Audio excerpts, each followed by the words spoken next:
마가복음 1장 32절부터 39절까지 제가 읽습니다. 저물어 해질 때에 모든 병자와 귀신 들린 자를 예수님께 데려오니 온 동네가 문 앞에 모였더라. 예수님께서 각색 병든 많은 사람을 고치시며 많은 귀신을 내어 쫓으시되 귀신이 자기를 알므로 그 말하는 것을 허락지 아니하시니라. 새벽 오히려 미명에 예수님께서 일어나 나가 한적한 곳으로 가사 거기서 기도하시더니 시몬과 및 그와 함께 있는 자들이 예수님의 뒤를 따라가 만나서 가로되 모든 사람이 주를 찾나이다. 이르시되 우리가 다른 가까운 마을들로 가자. 거기서도 전도하리니 내가 이를 위하여 왔노라 하시고 이에 온 갈릴리에 다니시며 저희 여러 회당에서 전도하시고 또 귀신들을 내어 쫓으시더라. 아멘. 로마 가톨릭 천주교와 말씀으로 돌아가자는 기치를 든 개혁교회, 다른 말로 프로테스탄트 개신교회가 정말 상당히 닮은 꼴이 되어져 왔습니다. 닮은 꼴이 되어져 왔다는 것은 말씀을 벗어나버린, 말씀을 떠나버린, 말씀 없는 그러한 천주교, 가톨릭과 대동소이하게 하나님의 말씀을 던져버리고 등져버린 교회가 되어져 왔습니다. 가톨릭의 소위 성당이라는 곳에 가면 그러면 각 나라마다 틀리지만 주로 이 남미 문화에서의 가톨릭에서는 예수님의 형상을 가톨릭의 소위 성당이라는 곳에 많이 둡니다. 물론 마리아상도 두지요. 그리고 엄밀하게 좀 더 많은 소위 성당이라는 곳에 지나다니다 보면 각기 다른 예수님이라 주장하는 그러한 형상의 상들을 가지고 있습니다. 엄밀하게 만든 이도 틀리고 크기도 틀리고 얼굴도 틀리고 모양도 틀리고 물론 똑같이 만들려고 혹은 어떠한 모델을 기준으로 유사하게 만들려고 애는 써온 것 같다. 그렇게 말할 수 있겠지요. 돈이 많으면 좀 더 예수님 상을 큰 것을 장만해서 놓으려고 애를 씁니다. 소위 성당이라는 곳에 꼭대기든지 전면이든지 아주 큰 비싼 돈을 들인 예수님 상을 장만하고 싶다. 마리아 상도 마찬가지죠. 돈이 있는 곳은 더 크게 예배당도 마찬가지 아니겠습니까? 돈만 더 있으면 더 크고 더 화려하고 더 멋지게 만들려고 애를 써왔지요. 제가 그러면 이 가톨릭과 어찌 그리 개혁교회, 개신교회, 프로테스탄트가 유사하게 변해왔느냐 그렇게 말할 때에 첫째 현상과 문제점은 뭐냐 하면 말씀이 줄어들고 사라져간다 하는 것입니다. 요즘 시대에 유행하는 그러한 방식의 교회 시스템은 셀교회가 있습니다. 셀교회다. 셀교회를 통해서 이웃을 끌어들이고 불신자를 끌어들이자. 그렇기 때문에 불신자도 부담 없으려면 하나님의 말씀은 최대한 제거하고 그리고 서로 신변잡기적인 이야기로 시간을 보내자. 학교 이야기, 자녀 이야기, 그런 것들, 또 소위 자신이 원하고 욕망하는 기도 제목을 나누는 것들, 그러지 하나님 말씀을 전파하고 증거하는 것은 최대한 축복 축소하고 없애거나 혹은 성경을 어떻게 하든지 우리 자신에게 유리하게 하는 방식으로 그렇게 해석하고 적용하는 것으로 시간을 보내자. 그래서 교회들마다의 예배는 더 축소하고 줄여가고, 그리고 이제 소위 인간 중심의 모임 같은 그러한 셀 모임 등을 만들어 가기 시작했습니다.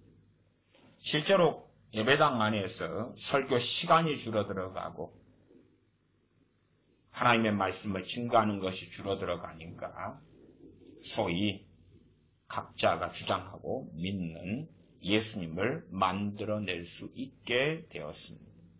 천주교처럼 어떤 형상을 만들지 않았다 할지라도 사실상 유감스럽게도 각자가 믿는 예수님이 상당히 다르다는 것입니다. 상당히 다르다. 왜 다르겠습니까? 당연하게 설교 시간이 적고 말씀을 해석하고 가리키는 것이 적기 때문에 그것을 중심으로 해서 교인들은 각자의 예수님을 만들어내게 됩니다. 최소한 설교가 많고 말씀을 해석하는 것이 많다면 그래도 좀 더 공평하게 성경을 골고루 다루고 전할 수 있겠지요. 그러나 그렇지 않으면 각자의 입맛, 두 번째는 교인들이 원하고 욕망하는 그러한 성경 구절들만 전해도 충분하게 되지요. 1년에 52번을 설교한다 그러면 이 마가복음이다. 그럴 때에도 사람들이 원하는 예수님의 모습이 있다 그 말이에요. 그것만 설교하고 전하도 충분하고도 남게 된다 그 말이에요. 그래서 사람들에게 거슬리지 않고 걸리적거리지 않고 누구나가 들어도 환영할 수 있는 예수님을 꾸며냅니다. 그렇게 해서 이제 이상한 소위 성자의 이미지를 만들어내죠. 세상 사람 불신자들도 소위 4대 성인이다. 그래서 공자나 석가나 뭐 그런 것들이 있죠. 그런 것 가운데 우리 주님을 집어넣기도 하죠. 왜 그러겠습니까? 그들이 볼 때에 별 차이를 못 느끼거나 혹은 공통점이 굉장히 많다고 여겨지기 때문에 그럴 수 있다. 그 말. 그 이유 중에 하나가 교회에서 강단에서 전하고 그리고 기독교인들이 주장하는 예수님의 모습이 정말 성자나 성인의 모습인 것 같다. 그렇게 되어져 왔기 때문에 그렇습니다. 주님께서는 나와 아버지는 하나이니라 말씀하셨고 주님께서 이 땅에 오셔서 증거하신 말씀이 아버지의 말씀이다 라고 말씀하셨습니다. 그렇기 때문에 주님의 말씀을 듣고 상고하면 첫째, 전능하신 아버지 하나님, 성부 하나님께서 어떤 분이신지 명확하게 알아갈 수 있습니다. 두 번째는 말씀하시는 우리 주님께서 어떤 분이신지 알아갈 수 있습니다. 주님의 말씀을 들을 때에만이 주님께서 어떤 분이신지 알아갈 수 있다 그 말입니다. 그러나 성경에 여기서 조금 저기서 조금 편식하면 나는 주님을 믿고 있다고 생각하지만 그러나 만들어낸 내가 믿고 싶은 내가 따르고 싶은 내가 섬기고 싶은 주님을 만들어내고야 말았다는 것입니다. 저는 사실은 많이 우려해 왔습니다. 어떤 것을 우려하며 또한 실제로 우리가 믿고자 하는 주님과 성령님을 통하여 하나님의 백성들 가운데 계시며 천국의 하나님 보좌 우편에 계시는 참된 주님과 우리가 주장하고 따르고자 하는 주님과 그 격차가 얼마나 클까.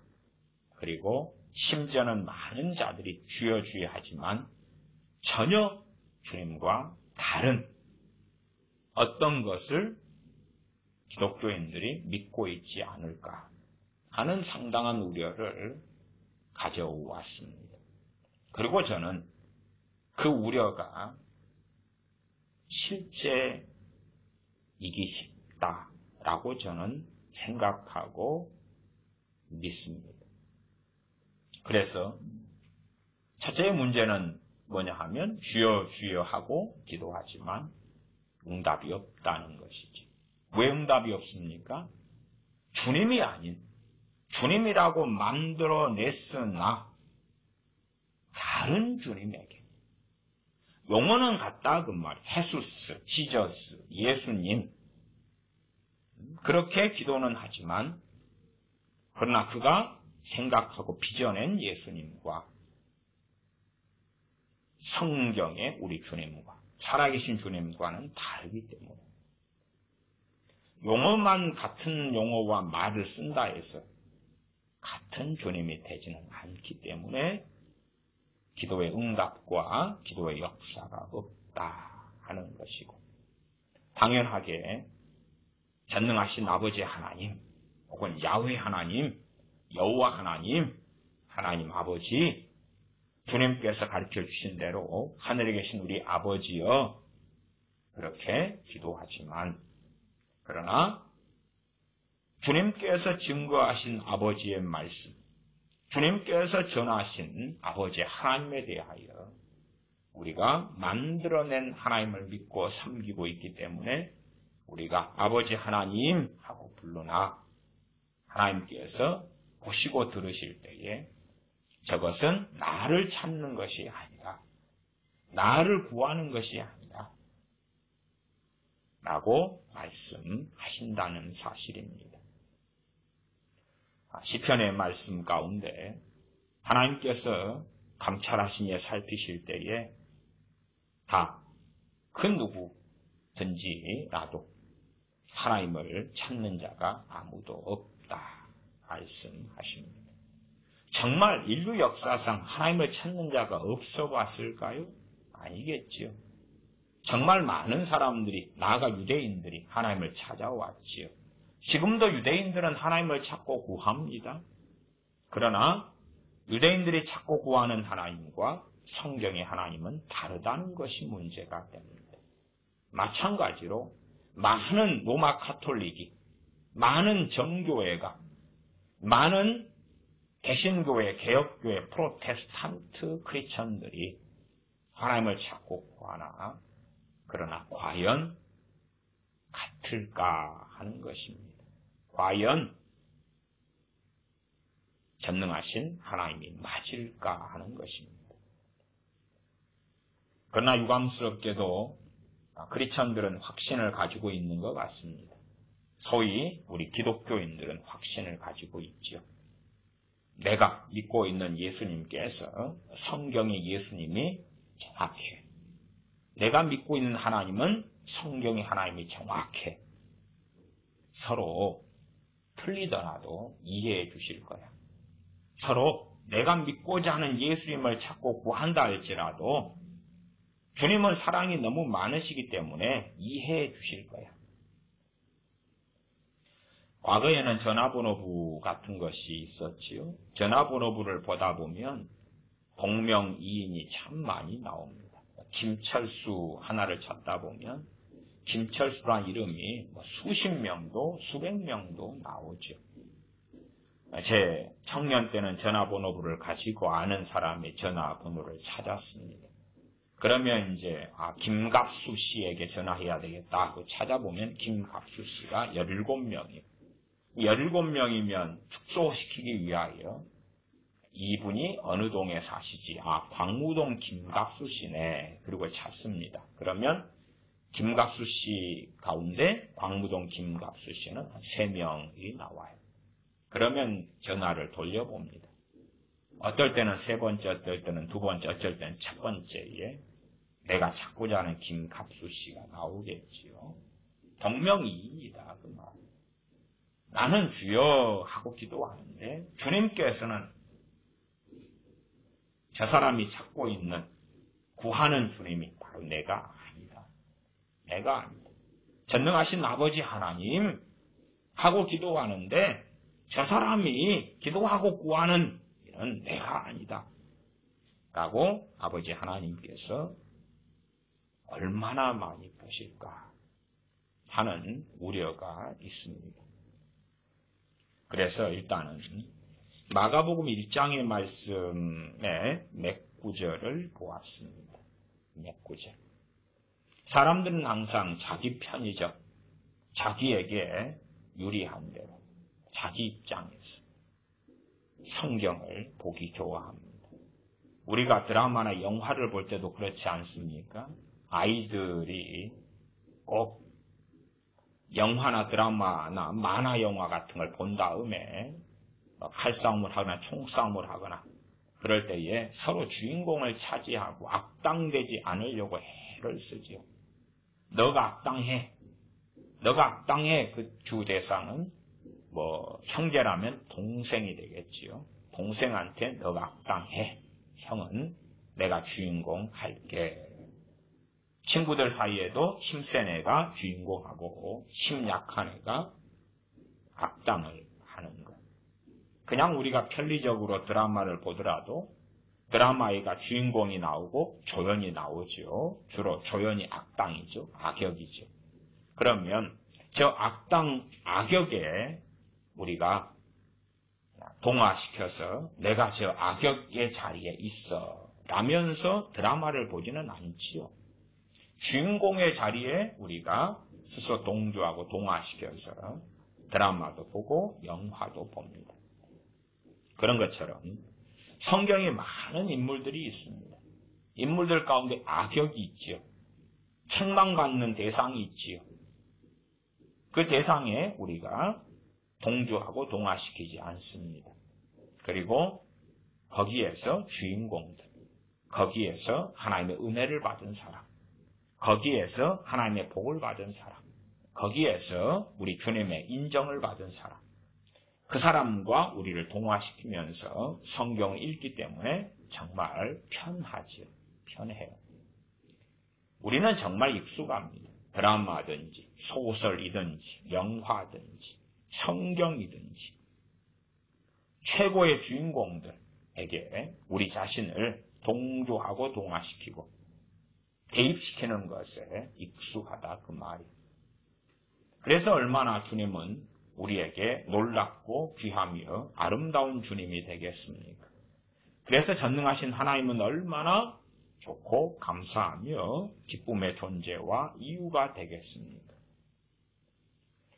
과거의 대홍수 사건으로 간다 그러면 노아와 7 식구, 총 8명의 가족이 있었습니다. 대홍수 가운데 방주가 노아와 그의 가족을 통해 만들어지고 그리고 8명만 구원받습니다. 그러면 우리는 당연하게 우리가 동화시킬 대상은 지구상에 살았던 그 무수히 많은 사람이 아니라 노아겠지요.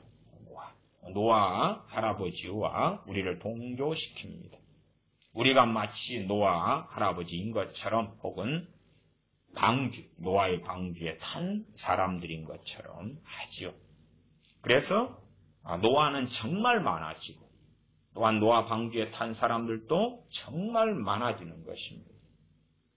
우리는 주인공과 우리 자신을 대입시키고자 하는 것이죠.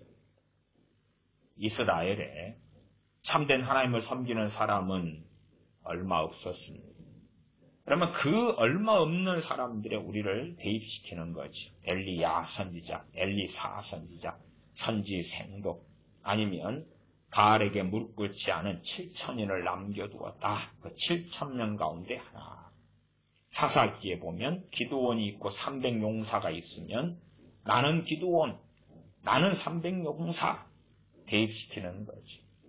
당연하게 설교하는 목사도 설교를 듣는 청중에 대하여 당신들은 기드온이요, 당신들은 300용사요 하고 대입시켜 주는 것이죠. 그게 너무 익숙한 것이, 너무 익숙해요. 그래서 성경을 볼 때에 참 평안하고 위로를 받고 소망을 얻기가 쉽습니다. 우리의 눈은 그렇게 되어 있기 때문에 그렇지.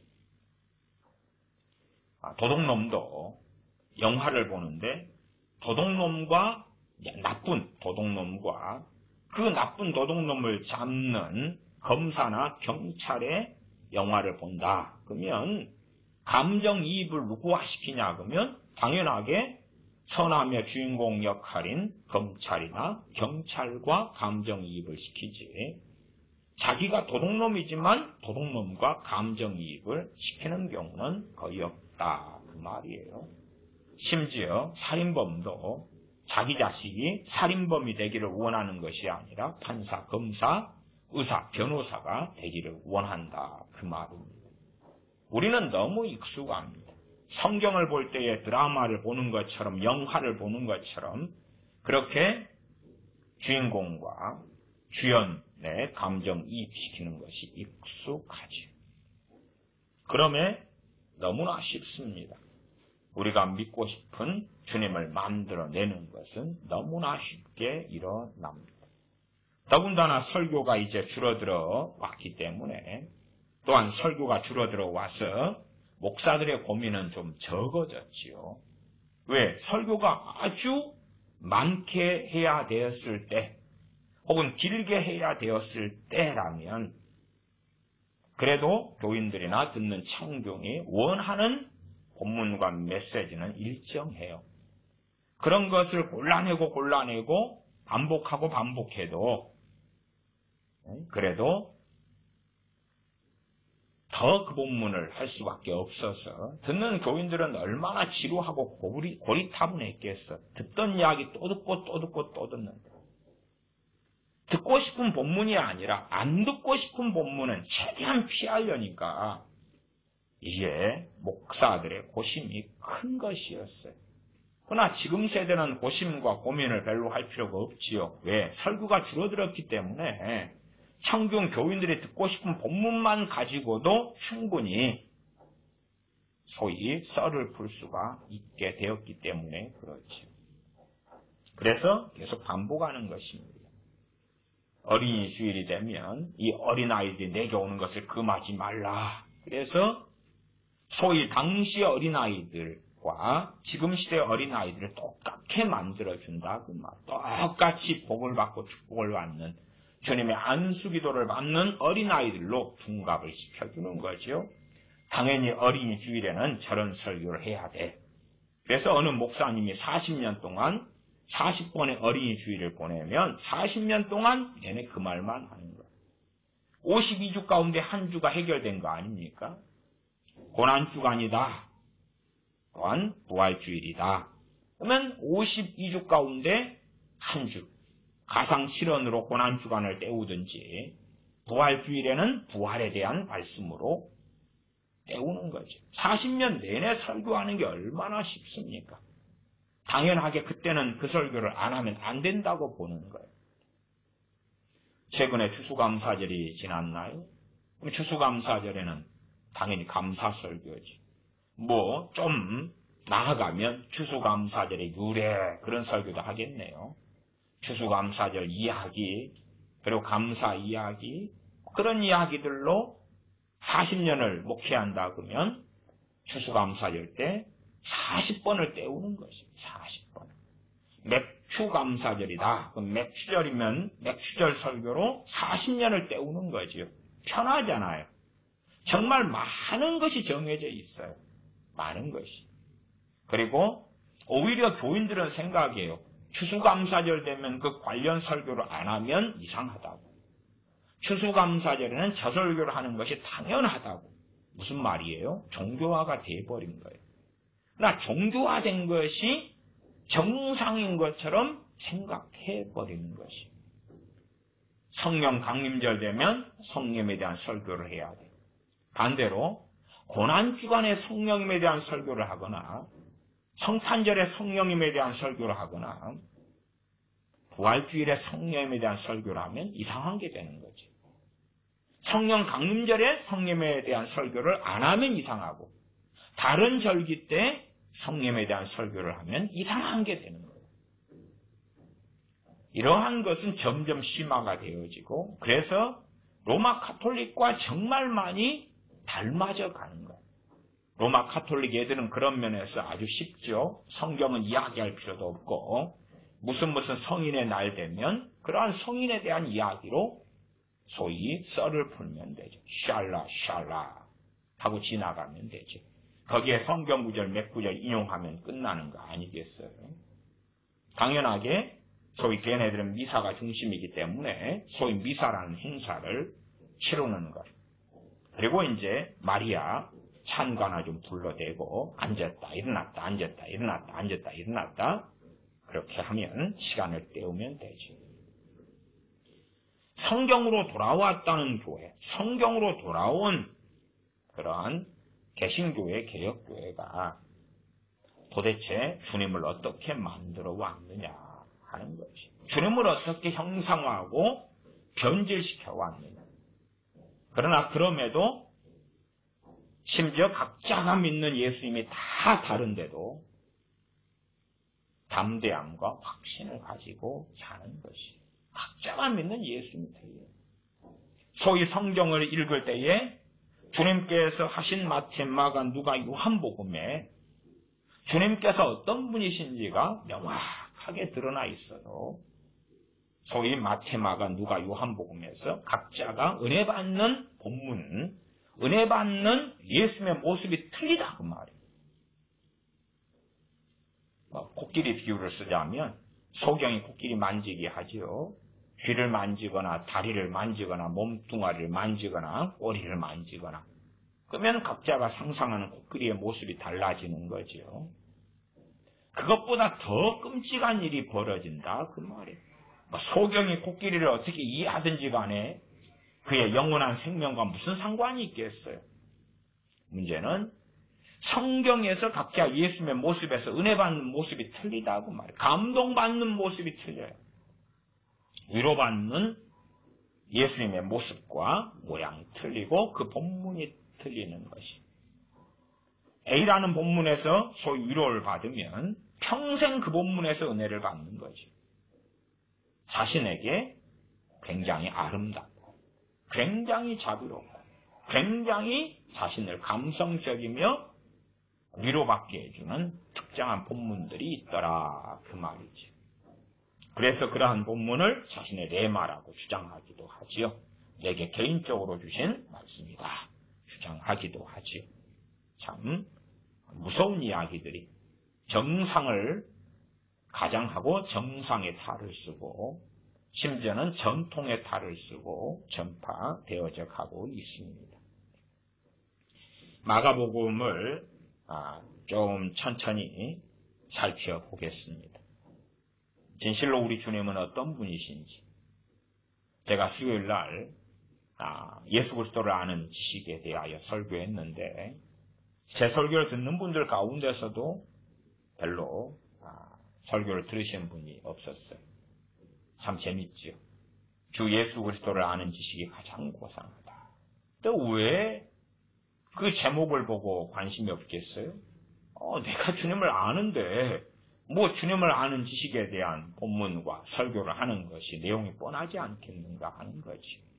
내용은 뻔할 수 있겠지요. 문제는 자기가 믿고 하는 주님이 성경의 주님이 맞냐 그 말. 전 세계가 하나님의 심판대 앞에 다 또한 우리 주님의 심판대 앞에 다 서게 될 것입니다. 천주교인도 서고 정교회도 서고 무신론자도 서고 이교도들도 설 것이에요. 당연하게 우리 크리스천도 서지요.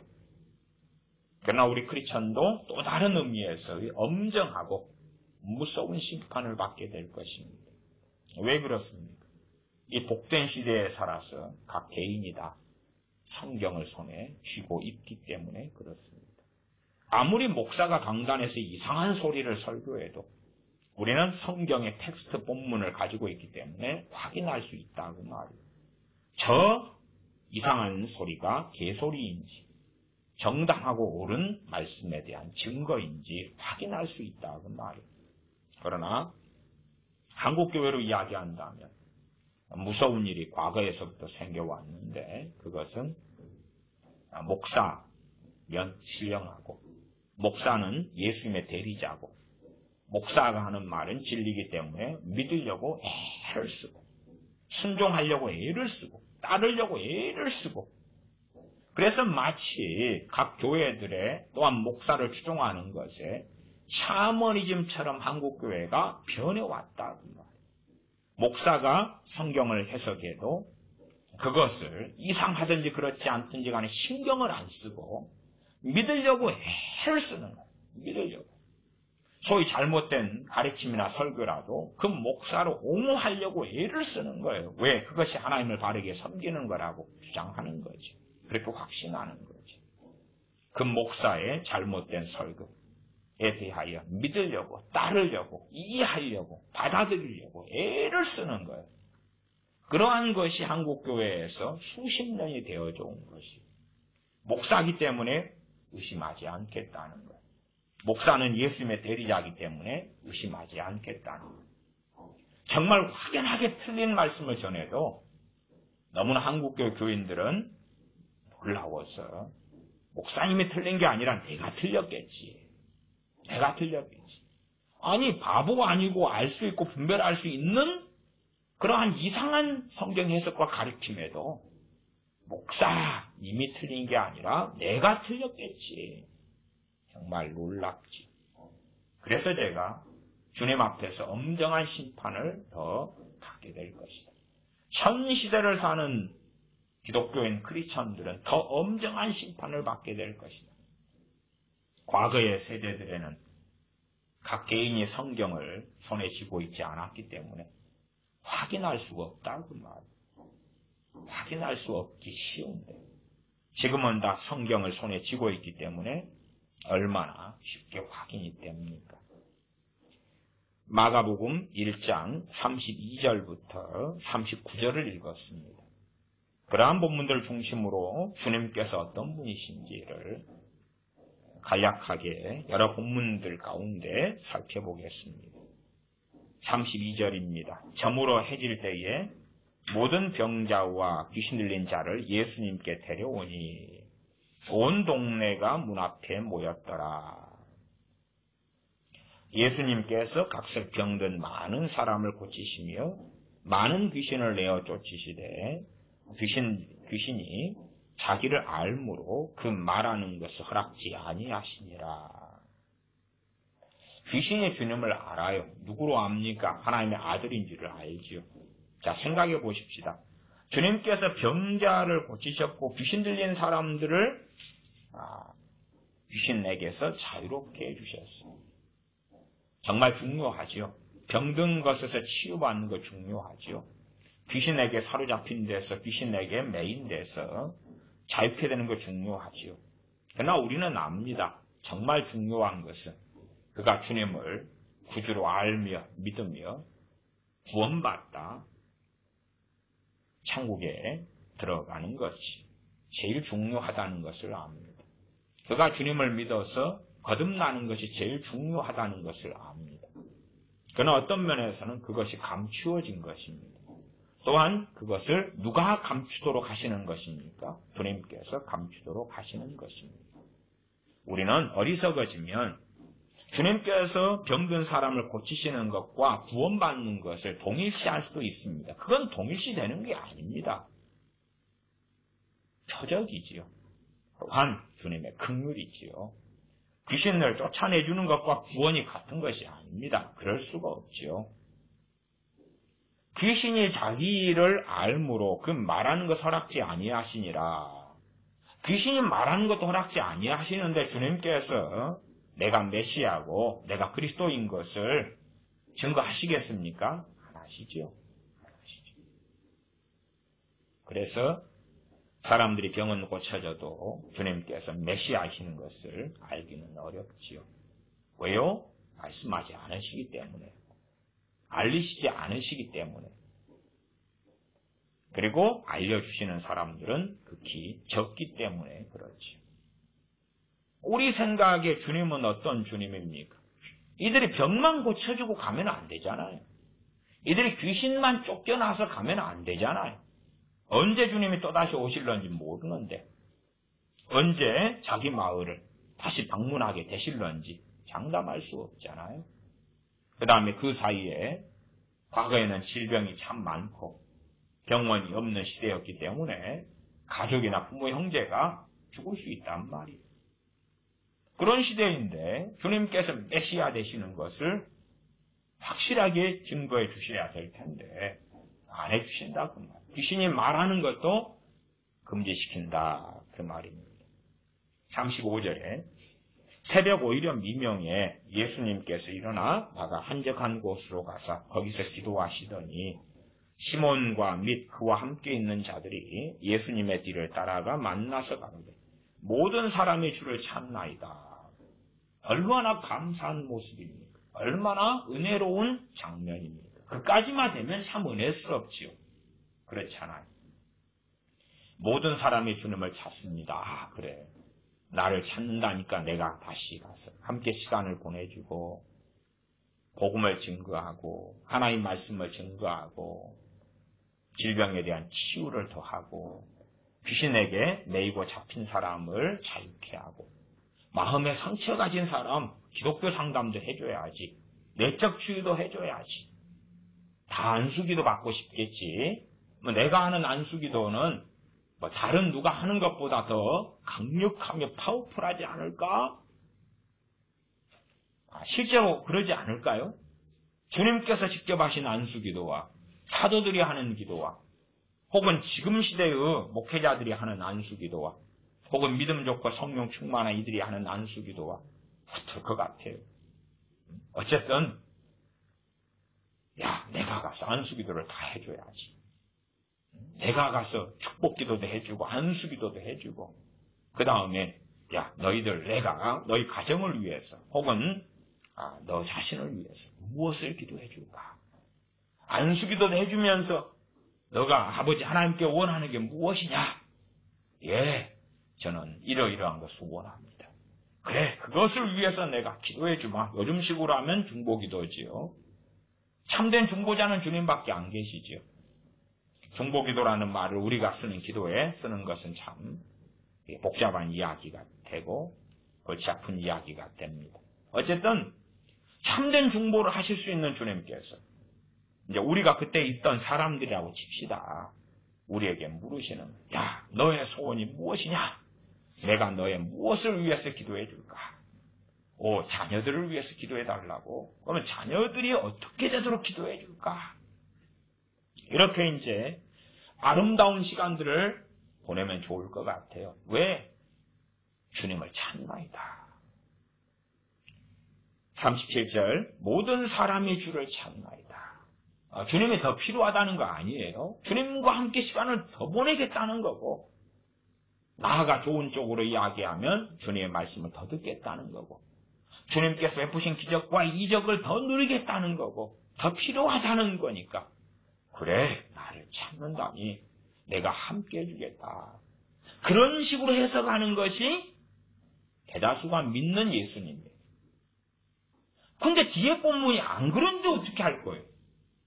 그게 문제라니까요. 그렇게 이제 뒤에 본문으로 가서 내가 믿는 예수님이 이런 예수님이구나 알고 있으면 그나마 문제가 덜하는 건데 소위 말하면 37절까지 잘라놓고 그 다음에 우리가 믿는 예수님이 모든 사람이 주를 찾나이다 흡족해 하시면서 그래 가자. 나를 찾는다니 내가 그들을 보고 그들을 축복해주고 그들과 함께 해주고 그들의 병을 고치고 귀신을 쫓아내고 그리고 그들을 위로하고 그들과 함께 하겠노라. 가자. 그것이 대다수가 듣는 예수님이고 믿는 예수님이다. 그 말. 성경이 안 그런데 어떻게 할 거예요 도대체가. 그리고 주님은 그런 행동을 안 하셨는데 어떻게 할 거예요. 38절에 이르시되 우리가 다른 가까운 마을들로 가자. 다른 가까운 마을들로 가자. 나를 더 그들이 찾지만 이 정도 여기서 시간 보내준 걸로 충분해. 주님은 참으로 그런 의미에서 객관적이시지요. 다른 마을들도 기회를 얻어야 될 거 아니에요. 그럼 다른 마을들 입장에서는 좋은 거예요. 그치요? 와, 감사해. 저쪽 마을 사람들이 더 함께 시간 보내달라고 했는데 안 보내주시고 우리 마을로 오다니 감사해. 반면에 또 이제 이상한 해석을 하면 그런 것도 나오겠지요. 그때는 사람이 몸을 입고 오셔서 한계에 매이셨으나 지금은 살아계신 주님이시기 때문에 지금이라면 이렇게 거절을 안 하셨을 거야. 그런 해석도 가는 사람들이 있겠지요. 그러면 주님께서 아예 공생의 세월을 한 300년 잡고 오셔도 됐겠지요. 안 그러겠어요? 안 그러겠어요? 이 조그만 팔레스틴에서 공생의 세월을 길게 잡으시고 그리고 한 마을에 아예 그 사람들이 물리도록 내가 함께 있어주마. 그러나 우리가 다른 가까운 마을들로 가자. 거기서도 전도하리니 내가 이를 위하여 왔노라. 거기서 전도하리니. 우리는 전도라는 것이 이제 주님의 복음을 전하는 것 그렇게 하지만 일상적으로 여기서의 전도라는 의미는 아버지 하나님의 말씀을 증거하는 것입니다. 그 말씀을 듣고 주님을 알아야 됩니다. 그 말씀을 듣고. 그 말씀을 듣고 그 말씀의 가장 깊은 곳에 있는 우리 주 예수 그리스도가 누구신가? 하나님께서 누구신가를 알아가야 하는 것이지. 하나님에 대한 경외감을 가져갈수록 아버지 하나님의 말씀을 증거하시는 주님이 누구신가에 대한 눈이 띄어지는 거지. 그러지 대놓고 알려주시고 가르쳐주시는 것이 아니다 그 말이지. 물론 요즘에 우리가 하는 전도야 이제 명확하게 예수 그리스도께서 우리의 구주이시며 우리의 주님이시며 하나님의 아들이시다 증거하는 거지. 제가 어제 어느 도시에 갔다가 오는 길에 어느 사업체 같은 데 간판을 보았어요. 간판을 보았더니 헤수스 에스 엘 세뇨르 돼 있더라고.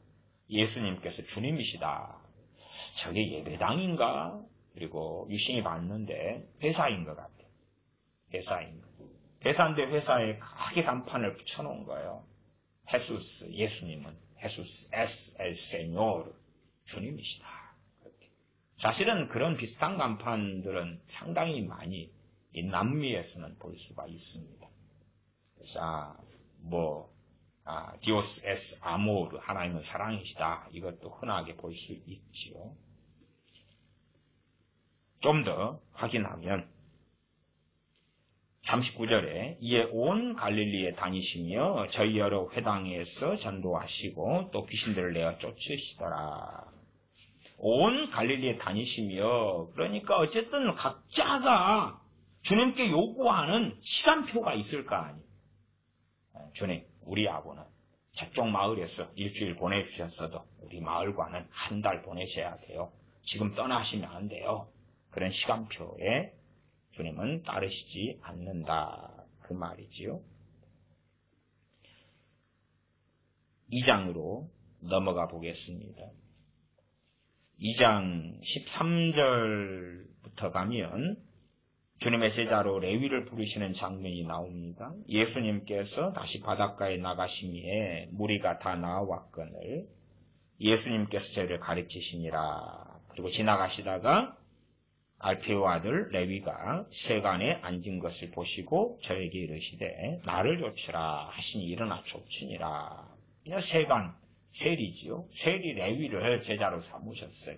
우리가 감정이입을 시키면 참 은혜스러운 거지. 소위 로마의 앞잡이를 부르셨다. 그 말이에요. 일제시대로 한다면 지금은 반일 감정이 아주 고조화되어 있으니까 친일파 매국노를 사도로 삼으신 거지. 그러니까 주님은 정말 매국노가 되시겠지. 그러지 않을까요?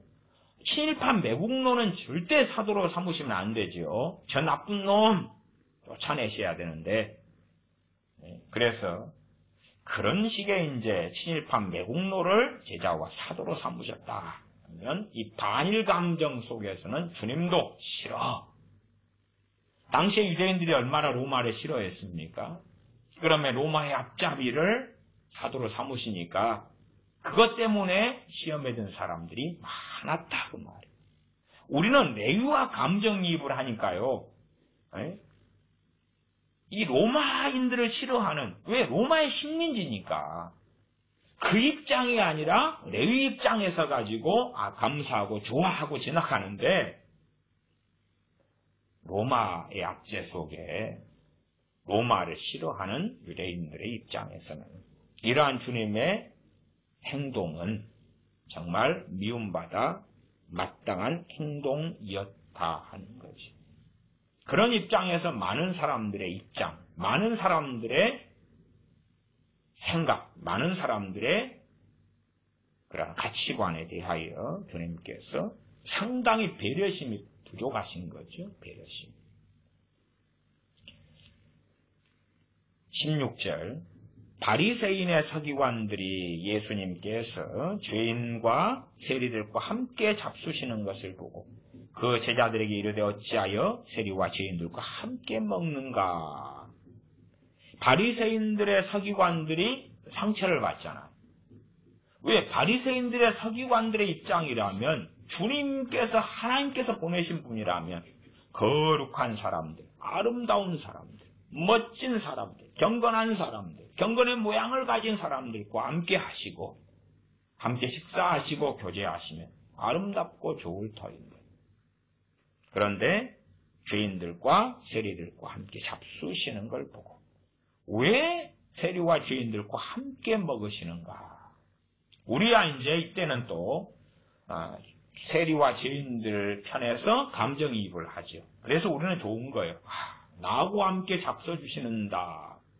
신앙서적 가운데도 예수님과의 저녁 식사 이런 책도 있습니다. 야, 나와 함께 주님이 식사를 해주시다. 나 같은 죄인과 함께 해주시다니 감사하고 은혜스러워. 그러나 우리가 볼 때에 그렇지 않을 수 있다. 그렇지 않을 수 있다. 17절에 예수님께서 들으시고 저희에게 이르시되 건강한 자에게는 의원이 쓸데없고 병든 자에게라야 쓸데있느니라. 내가 의인을 부르러 온 것이 아니요 죄인을 부르러 왔노라 하십니다. 이 바리새인의 서기관들 입장에서는 이 죄인들은 심판받아 마땅하고 그래서 내가 이 죄인들은 심판하겠노라 그러면 환영할 텐데 그래서 이런 본문 정도는 그래도 다 좋아할 만한 본문이 되는 것 같아요. 왜?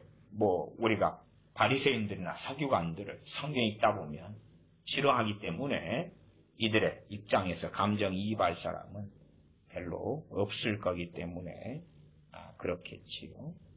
3장으로 가보십시다. 3장 1절부터 6절까지 보십시다. 예수님께서 다시 회당에 들어가시니 한편 손 마른 사람이 거기 있는지라. 이때가 안식일입니다. 사람들이 예수님을 송사하려 하여 안식일에 그 사람을 고치시는가 엿보거늘 안식일에는 병을 고치는 일을 하면 안 된다 하는 것이 유대인들의 법입니다. 예수님께서 손 마른 사람에게 이르시되 한가운데 일어서라. 우리가 손 마른 사람과 감정이입할 때는 참 은혜스럽습니다. 사람들의 비난도 감수하시고 공격과 정죄도 감수하시면서 한편 손 마른 나 같은 사람을 고쳐주시다니 너무나 감사해. 하지만 한편 손 마른 사람은 한 명이고요. 그리고 나머지 대다수는 반대편에 서 있습니다. 4절 저희에게 이르시되 안식일에 선을 행하는 것과 악을 행하는 것, 생명을 구하는 것과 죽이는 것 어느 것이 옳으냐 하시니 저희가 잠잠하거늘 저희 마음의 완악함을 근심하사 노하심으로 저희를 둘러보시고 노하셨다. 누구에게 노하셨다는 이야기입니까? 그 사람들. 한편 속 마른 사람들 말고 다른 사람들이죠. 그들에게 노하셨어요. 우리는 성경을 이렇게 읽는 것 같아요. 한편 손 마른 사람에게 사랑스러운 눈으로 보시고 그 다음에 그의 반대편에 있는 사람들에게도 또 또 다른 자비와 사랑과 긍휼의 눈으로 보시고, 굳이 주님께서 이렇게 좋지 않은 마음을 품었다 해서 노하시면 되겠어요? 안 되겠어요? 이런 성경 구절은 없는 거예요. 저희의 마음의 완악함을 근심하사, 그까지는 이제 있다고 치고, 근심하사 그 다음에 노하심이 아니라 그들의 마음이 완악해 되어졌으니 내가 너희를 위하여 눈물의 기도를 아버지께 드리겠노라. 그럼에도 내가 너희를 사랑하노라. 그럼에도 내가 너희를 축복하노라. 내가 너희와 함께 하겠노라. 너희를 위하여 중보하겠노라. 너희를 위하여 금식하며 철학하겠노라. 그렇게 만드는 것이기 때문에 3장 5절 같은 성경 본문은 별로 환영받지 않지요. 혹은 성경 본문을 인용하더라도 제대로 해석하지 않고 쓱 지나가기 쉽겠지요. 노하심으로 저희를 둘러보시고 그 사람에게 이르시되 너 손을 내밀라. 그러면 그들이 마음이 완악하지 않도록 우리 입장이라면 충분하게 설명을 하면 어떨까? 충분하게. 마음이 완악하지 않도록 성경 인용하면서 이렇게 설명하고 저렇게 설명하고 구약의 성경 인용하면서 설명하시고 이리 설명하고 저리 설명하고 그렇게 한 10시간 해주시니까 이제 마음이 이해가 되는 거예요. 대차. 그 다음에 야, 저 한편은 손 마른 사람을 내가 이렇게 사랑하면 너희들은 내가 얼마나 사랑할 것 같으냐. 너희들을 위해서는 그냥 더더더더더더 복이 임하며 하나님의 은혜가 임하기를 나는 원하노라. 사랑하는 내 형제들아 자녀들아 그렇게 돼야 될 거라고 보는 거죠. 그렇게 이제 성경을 해석해주고 생각해주고 주님께서 그들의 완악함 때문에 근심되시니까 그들이 완악하지 않도록 마음의 시험이 안 들도록 상처 안 받도록 설득하고 애써주고 수고해주고 그런 식의 이해를 가지는 거죠. 여기서는 그런 게 아니라 노하심으로 둘러보시고 그리고 한편 손 마른 사람에게 너 손을 내밀라 하시고 고칩니다. 그리고 3장 6절에 어떻게 결론이 납니까? 바리새인들은 나가요. 왜? 주님께서 충분하게 설명 안 하시잖아요. 약하게 말씀하시고 그들은 오해하고 곡해하고 분개하고 분노하고 그들은 나가요. 어떻게 나갑니까? 씩씩씩거리고 온통 광기에 쌓이고 분노에 쌓이고 그래서 나가지요. 바리새인들이 나가서 곧 헤롯 왕과 함께 어떻게 하여 예수님을 죽이고 의논하니라. 걔네들은 예수님 죽이려니까 이제 평상시에는 헤롯 왕과 정반대편에 서 있다가 예수님 죽이려는 동일한 목적을 가지고 함께 되고 하나 되는 것이죠. 이게 정치적 야합이라는, 정치적 야합은 이렇게 하는 거거든요. 어떠한 자기들이 원하는 목적이 있으면 수단과 방법을 가리지 않고 세력을 만들기 위하여 끌어들이기를 하지요. 이들을 주님께서 설득해 주시거나 아니면 주님께서 철야 기도를 하시는데 이들을 위하여 긍휼히 여기시면서 철야 기도를 밤새워 하셨다. 이렇게 성경을 이해하고 보는 거예요. 이렇게. 그런 예수님을 만들어내기 때문에 저 가톨릭 소위 성당이라는 곳에 붙어있는 예수님 상에 대해서도 볼 때마다 사람들이 자기들이 생각하고 빚어낸 예수님이고 그 다음 우리 말씀으로 돌아왔다는 개신교회 개혁교회 크리스찬들도 성경을 부분 군데군데 보고 군데군데 설교하면서 만들어내고 그려낸 그러한 예수님의 모습이 있다 그 말이지요. 3장 12절에 보면 12절에도 동일한 이야기가 나와 있습니다. 3장 12절, 11절, 12절도 보면 더러운 귀신들도 어느 때든지 예수님을 보면 그 앞에 엎드려 부르짖어 가로되 당신은 하나님의 아들이니이다. 귀신들이 막 증거해버리잖아요. 그런데 예수님께서 자기를 나타내지 말라고 많이 경계하시니라. 하나님의 아들이시다 그 말은 메시아다. 헬라어로는 그리스도다. 히브리어로는 메시아다 같은 말이죠. 메시아, 그리스도 같은 말입니다. 언어가 다른 거예요. 히브리어하고 헬라어하고. 그렇게 당신은 하나님의 아들이니다 증거하면 그 가운데 100명이 1000명이 듣는 가운데 몇 명은 믿을 거 아니에요? 믿으면 구원받지요. 그렇지 않아요? 믿으면. 그런데 주님께서는 자기를 나타내지 말라고 많이 경계하시니라. 많이 그래요. 많이. 적당하게 하시는 것도 아니고. 말씀을 증거하시는, 아버지의 말씀을 증거하시며 귀신을 쫓아내시며 병을 고치시는 것.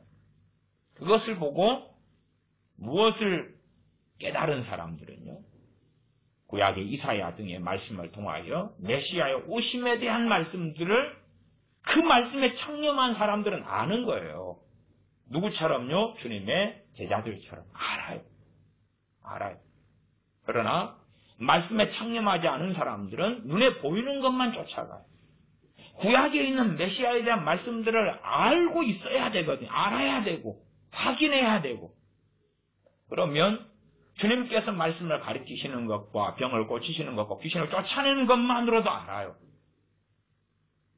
그래서 주님께서는 비밀을 감추어 버리시는 것을 알 수가 있습니다. 3장으로 넘어갔어요. 3장의 성령 해방죄에 대한 말씀을 좀 읽어보겠습니다. 3장 28절 29절입니다.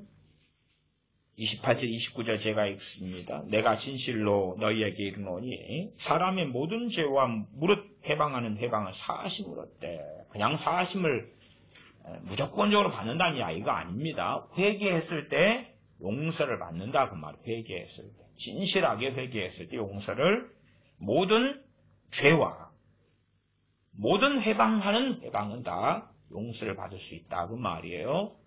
사도 바울 되기 전에 청년 사울이 해방하며 죄를 지었던 것처럼 또한 다윗이 죄를 지었던 것들도 용서를 받았다 그 말이에요. 29절 그러나 누구든지 성령님을 해방하는 자는 사하심을 영원히 얻지 못하고 영원한 죄에 처하느니라. 그러면 너무하시네. 이렇게 정하신 분이 누구겠습니까? 아버지 하나님이십니다. 아버지 하나님이셔요. 아버지 하나님의 말씀을 주님은 증거하신 거예요. 그러면 이제 우리가 주님, 아버지 하나님과 좀 싸우셔가지고 성령 해방죄도 용서받을 수 있도록 해주십시오. 그렇게 해주셔야 되지 않겠어요? 너무나 사랑이 많으시고 자비하시며 인자하신 주님이시여. 주님은 의견이 어떠십니까? 아버지 하나님과 같습니까? 다릅니까? 아니면 주님께서 아버지 하나님을 좀 설득을 좀 시키세요. 그렇게 해서 성령 해방죄도 사하심을 받도록 해주셔야지.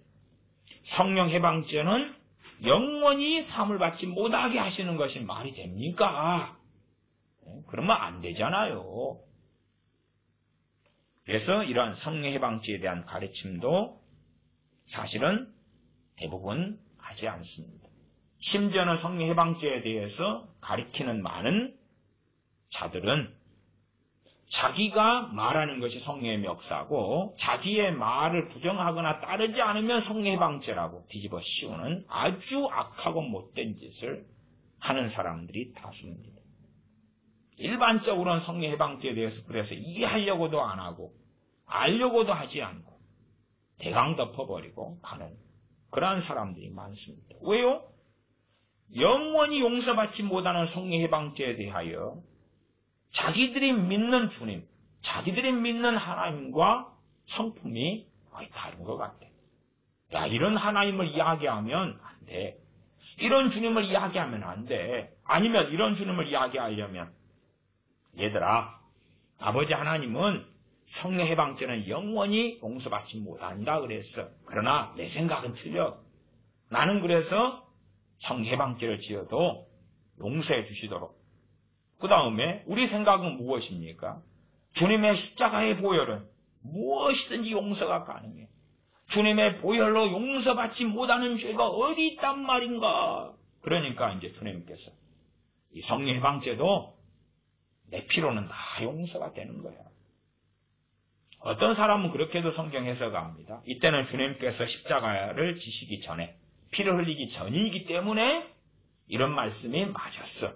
그러나 십자가를 지시고 부활하신 다음에는 예수님의 피가 있기 때문에 성해방죄도 용서받는 거야. 그런 얼빠진 이야기를 하는 인간들도 있습니다. 30절부터 35절 가운데 31절부터 조금 읽어보겠습니다. 때에 예수님의 모친과 동생들이 와서 밖에 서서 사람을 보내 예수님을 부르니 무리가 예수님을 둘러 앉았다가 여짜오되 보소서 당신의 모친과 동생들과 누이들이 밖에서 찾나이다. 소위 이 땅에 주님께 성신하신 다음에 주님의 가족들이지요. 마리아와 그의 동생들, 누이들입니다. 당신을 찾나이다. 오, 내 가족들 왔구나. 그때 주님께서 누가 내 모친임의 동생들이냐. 우리는 누구하고 감정이입을 합니까? 주님께 거부당한 마리아나 주님의 동생들과 감정이입하면 안 되지요. 둘러앉아 있는 자들과 감정이입을 하니까 편안한 것입니다. 둘러앉은 자들을 둘러보시며 가라사대 내 모친과 내 동생들을 보라. 아유, 감사해요. 우리가 마리아보다 우리가 주님의 동생들보다 우리가 진짜 모친이고 진짜 동생들이군요. 감사해요. 감정이입을 하지요. 35절로 가면 누구든지 하나님의 뜻대로 하는 자는 내 형제요 자매요 모친이니라. 하나님 뜻대로 하는 자. 우리는 여기에서 또 편안해질 수도 있어요. 우리가 행하는 상당히 많은 종교성을 하나님 뜻대로 하는 걸로 바꾸면 야, 우리가 바로 주님의 형제고 자매요 모친이 되는구나. 그렇게 이해하기 쉽죠. 마가복음 4장으로 가면 4장은 씨 뿌리는 비유가 나옵니다. 씨 뿌리는 비유 가운데 8절까지는 비유를 하셨고요. 그 다음에 9절은 또 이르시되 들을 귀 있는 자는 들으라 하시니라. 그리고 10절에 예수님께서 홀로 계실 때에 함께한 사람들이 12제자로 더불어 그 비유들을 묻자온대. 12제자하고 함께한 사람들이 있습니다. 비유를 묻자온대 이르시되 하나님 나라의 비밀을 너희에게는 주었으나 외인에게는 모든 것을 비유로 하나니. 주님의 말씀을 듣는 대다수의 사람들은 누구였다고요? 외인들이었다고요. 외인들이었어요. 주님 말씀을 들으러 온 그 사람들을 외인들이라고요. 그러니까 우리 입장에서는 감정이입을 제자들이나 주님과 함께 있는 사람들로 감정이입하면 편하지요. 외인들을 안 하는 거지. 아니면 우리가 외인의 입장이라고 생각해 보십시다. 아니 우리가 외인이니까 우리에게 그 비유를 잘 설명하시고 우리를 설득하시고 우리로 하여금 주님을 믿게 만들어가지고 외인이 아니게 하셔야지 당신이. 그런 책임이 있지 않으셔? 아니 주님 당신이 이 땅에 오셨을 때 목적이 무엇입니까? 우리 구원하기 위해 왔잖아요. 그럼 우리를 설득해야지요. 우리를 가르쳐야 될 거 아니에요. 깨닫게 해야 될 거 아니에요. 못 깨달으면 3박 4일이라도 날을 새서라도 우리를 믿게 해야지요. 믿게 해야지. 어떤 사람이, 어떤 청년이 자기 어머니를 데리고 제가 목회하는 그 예배당에 데리고 왔어요. 그러면서 제게 소리를 지르면서 내 어머니를 천국에 보내라고, 천국에 가게 하라고 소리를 지르는 거예요. 천국에 가게 하라고. 근데 그 청년은 소위 스스로 크리스찬이라고 주장하면서 자기가 얼마나 여러 교회들 다니면서 도둑질을 해왔는지, 얼마나 사기를 쳐왔는지, 깡패짓을 해왔는지를 쫙 이야기하는 거예요. 왜? 그 전날에도 술 먹고 왔었거든요. 근데 이제 저하고 술 마시고 와서 이야기를 하다 보니까 마음에 들었는가, 다음 날인가, 그 다음 날인가 자기 엄마를 데려왔어요. 내 엄마를 구원받게 하시오. 물론 그날도 술 마시고 왔죠. 천국 가게 하시오. 그리고 소리를 지르는 거예요. 아니, 그 청년의 어머니가 예수님을 믿어야지 구원을 받지요. 믿어야지. 그러나 아들이 크리스찬이고 항상 깡패짓하고 감옥에 들락거리고 사악한 짓을 하는데 아들이 섬기는 예수님을 어떻게 믿겠냐고 말이에요. 당연히 엄마가 예수님을 안 믿죠. 그러니까 자기 엄마 천국에 안 가게 한다고 소리를 고래고래 지르는 거예요. 좀 비슷하지 않을까요? 이 사이에 있는 이야기로. 아니 주님께서는 설득해 주셔야지. 소위 말하면 이 함께 있는 사람들이 있고요. 그 다음에 그 외인들의 함께 있는 사람들의 자식이 있을 수 있잖아요. 부모 형제가 거기 있을 거고. 그러지 가족은 전부 다 한 뭉탱이 돼가지고 있을 리는 없잖아요. 저기에 내 자식이 있었는데요. 저기에 내 부모 형제가 있었는데요. 저기에 내 남편과 아내가 있었는데요. 그들을 외인이라고 하시다니요. 주님이 땅에 오신 목적이 무엇입니까? 주님이 누구신지 백일하에 밝히시고 그들이 주님에 대하여 다 믿을 수 있도록 밤새워 설득해 주세요. 그것이 진짜 주님이 메시아인 증거 아닙니까? 어떤 사람들은요, 목사들에게 무한한 사랑을 요구하는 사람들도 있더라고요. 당신이 목사지요? 내가 돈 달라는데 당신 내놔야 돼요. 당신 목사지요? 내가 시키는 대로 나를 위하여 시다바리를 해야 돼요. 당신 목사지요? 어느 때 어떤 남편이 자기 아내가 우리 교회 교인이었는데 자기 아내가 자기 시키는 대로 안 한다고 쫓아왔어요. 이 남자는 한 번씩 사고를 치면 큰 돈의 사고를 쳐요. 그 다음에 이제 빚을 지잖아요. 큰 돈을 빚지잖아요. 1억, 2억 이렇게 빚을 져요. 그러면 이제 자기 아내를 시켜서 돈을 벌게 해요. 그렇게 해서 아내가 장사 수완이 있거든요. 돈을 벌게 해요. 그러니까 빚을 갚아요. 3년 일하게 해서 빚을 갚아요. 그 다음에 다시 또 좀 잠잠하게 1년, 2년 있다가 또 대형 사고를 쳐요. 빚이 크게 지죠. 그래서 또 다시 돈 벌게 해요. 아내 시켜서. 왜? 자기보다 아내는 꾸준하게 돈 버는 재주가 좀 더 있거든요. 아니면 이제 욕심이 생겨가지고 아내를 일을 시켜서 그 돈을 가지고 무슨 사업을 구상하려는 뭐 이것을 또 가져요. 근데 이제 아내가 자기가 시킨 대로 안 하겠다는 거예요. 너가 이렇게 돈을 이거를 벌어. 그래서 그때 이제 아내를 위하여 구상한 일이 뭐냐 그러면 슈퍼마켓을 구상했어요. 슈퍼마켓을 아내를 시켜야 되겠는 거예요. 그러면은 큰 슈퍼마켓을 구상해서 돈이 얼마가 나오겠다 구상을 해서 아내한테 하라 그런 거예요. 근데 아내가 하기 싫다는 거예요. 그래서 교회를 쫓아왔어요. 저한테 쫓아왔어요. 당신 내 마누라 내가 시킨 대로 하도록 교육을 시켜달라. 남편이 죽으라면 죽은 시중까지 하고 시키는 대로 하라는 거예요. 그렇게 교육을 시켜달라는 교회에서. 그래서 내가 그렇게 할 수 없다 그랬더니 예배당에 신라를 가져와서 부어가지고 불을 질러버리겠다는 거예요. 그렇게 자기들이 왜 그렇게 목사에게 찾아왔겠어요? 소위 그런 개념 아니에요. 목사는 작은 예수니까. 자기가 생각하는 예수님이 있는 거예요. 그러니까 자기가 생각하는 기독교가 있고 교회가 있고 목사가 있으니까 우리가 원하는 것을 다 해줘야 되는 거예요. 자기들이 원하는 걸 다 해줘야 되는 거예요. 그러면 주님께서 이들을 외인이기 때문에 더 정성을 들이시고 시간을 들이시고 사랑을 쏟으시고 비유 설명만이 아니라 3번 반복, 4번 반복, 무한 반복 너희들에게는 내가 글로 써서 녹음을 해가지고 주마 이해되고 깨달으실 때까지 듣고 또 듣고 해라. 내가 아예 그냥 이 제자들 시켜가지고 비유 설명을 다 세밀하게 기록해가지고 너희들 각집에 그냥 다 보내주마. 그러니 연락처 이렇게 주소지 다 적어놓고 가. 시간 없으면 내가 책자를 다 보내줄 테니까. 뭐 그런 예수님을 기대하는 거지요. 그러나 주님께서는 외인에게는 비유로 해서 4장 12절에 이는 저희로 보기는 보아도 알지 못하며 듣기는 들어도 깨닫지 못하게 하여.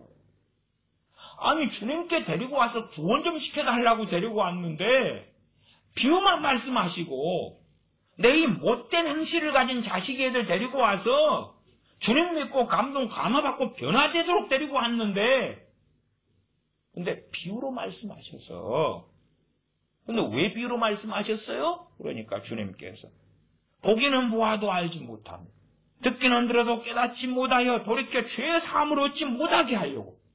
아니 죄사함 받게 하려고 제 자식 데리고 왔거든요 주님. 근데 비유만 말씀하시고 끝내요? 아니 그게 아니잖아요 주님. 내 자식 데리고 올 테니까 설득 좀 시켜주세요. 간혹가다 그런 분들이 계셔왔어요. 저 목회하는 가운데도 자기가 10년을 전도해도 자기 남편이 예수를 안 믿는데요. 그래서 목사님인 당신이 남편을 좀 전도하고 설득 좀 해달래요. 또 자기 부모님을 20년을 전도했는데 안 믿는데요.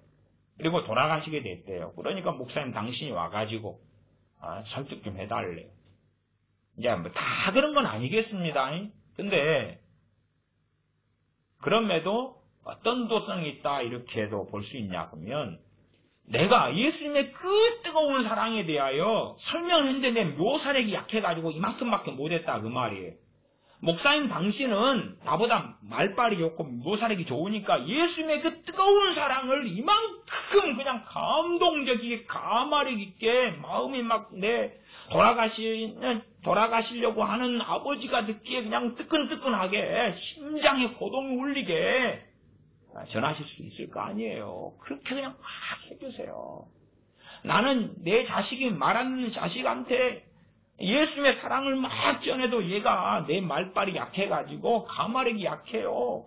목사님 당신이 그냥 예수님이 얼마나 내 아들을 위해서 고통을 당하셨으며 패션 오브 더 크라이스트 손발에 못이 박히고 가신 멸류관을 쓰면서 내 자식을 위해서 고통을 받으셨고 죽으셨는지를 막 마음이 뜨겁게 설명을 좀 해주세요. 아들이 눈물을 흘리면서 예수님 믿을게요. 그렇게 해서 구원받을 수 있잖아요. 사실은 그런 의도성들이 종종 있어 왔다. 저는 그렇게 생각합니다.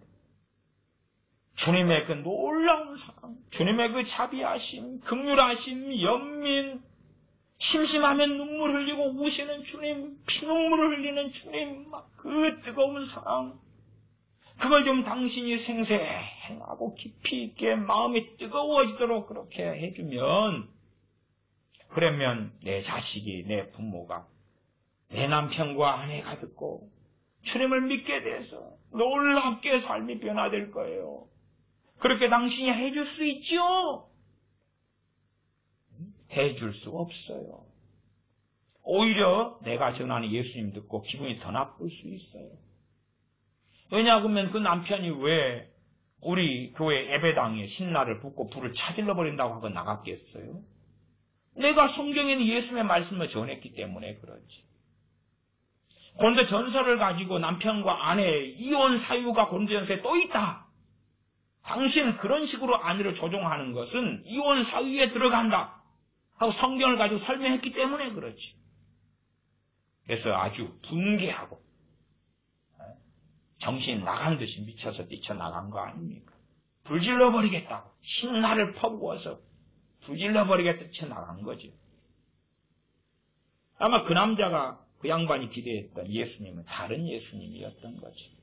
물론 그 양반은 나중에 저한테 세례받고 제가 목회하는 교회 집사님까지 되었다가 이제 멀리 타지로 직장과 사업차 이사하게 되어서 헤어졌습니다만 그건 이제 몇 년 지난 다음에 그렇게 되었습니다만 그가 생각했던 교회 믿고 싶었던 예수님은 따로 있었다고 말이에요. 그러나 사실은 그가 세례를 받고 예수를 믿었지만은 그러한 고정관념이 고쳐졌을 것 같냐 그 말이에요. 그건 쉽지 않은 것입니다. 그래서 주님께서 씨 뿌리는 땅에 대한 말씀을 하시고 나아가서 4가지 땅이죠. 4가지 땅. 말씀을 들었다. 들었다 그러면 다 구원받았다 그렇게 해버리면 되는데 그래서 길가 땅이라도 우리가 생각하는 길가 땅은 뭐겠어요? 사탄이 와서 그 씨앗을 빼앗아가면 안 되는 거죠. 4장 15절에 보시면 말씀이 길가에 뿌리웠다는 것은 이들이니 곧 말씀을 들었을 때에 사단이 즉시 와서 말씀을 들었을 때 사탄이 즉시 오려고 하면 예수님 뭐 하셔야 돼요? 못 간다 막아줘야 돼요. 이 예수님이잖아요. 못 간다 막아줘야 돼요.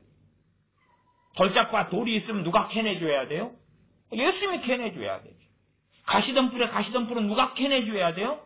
예수님이 옥토로 만들어줘야 돼요. 그잖아요.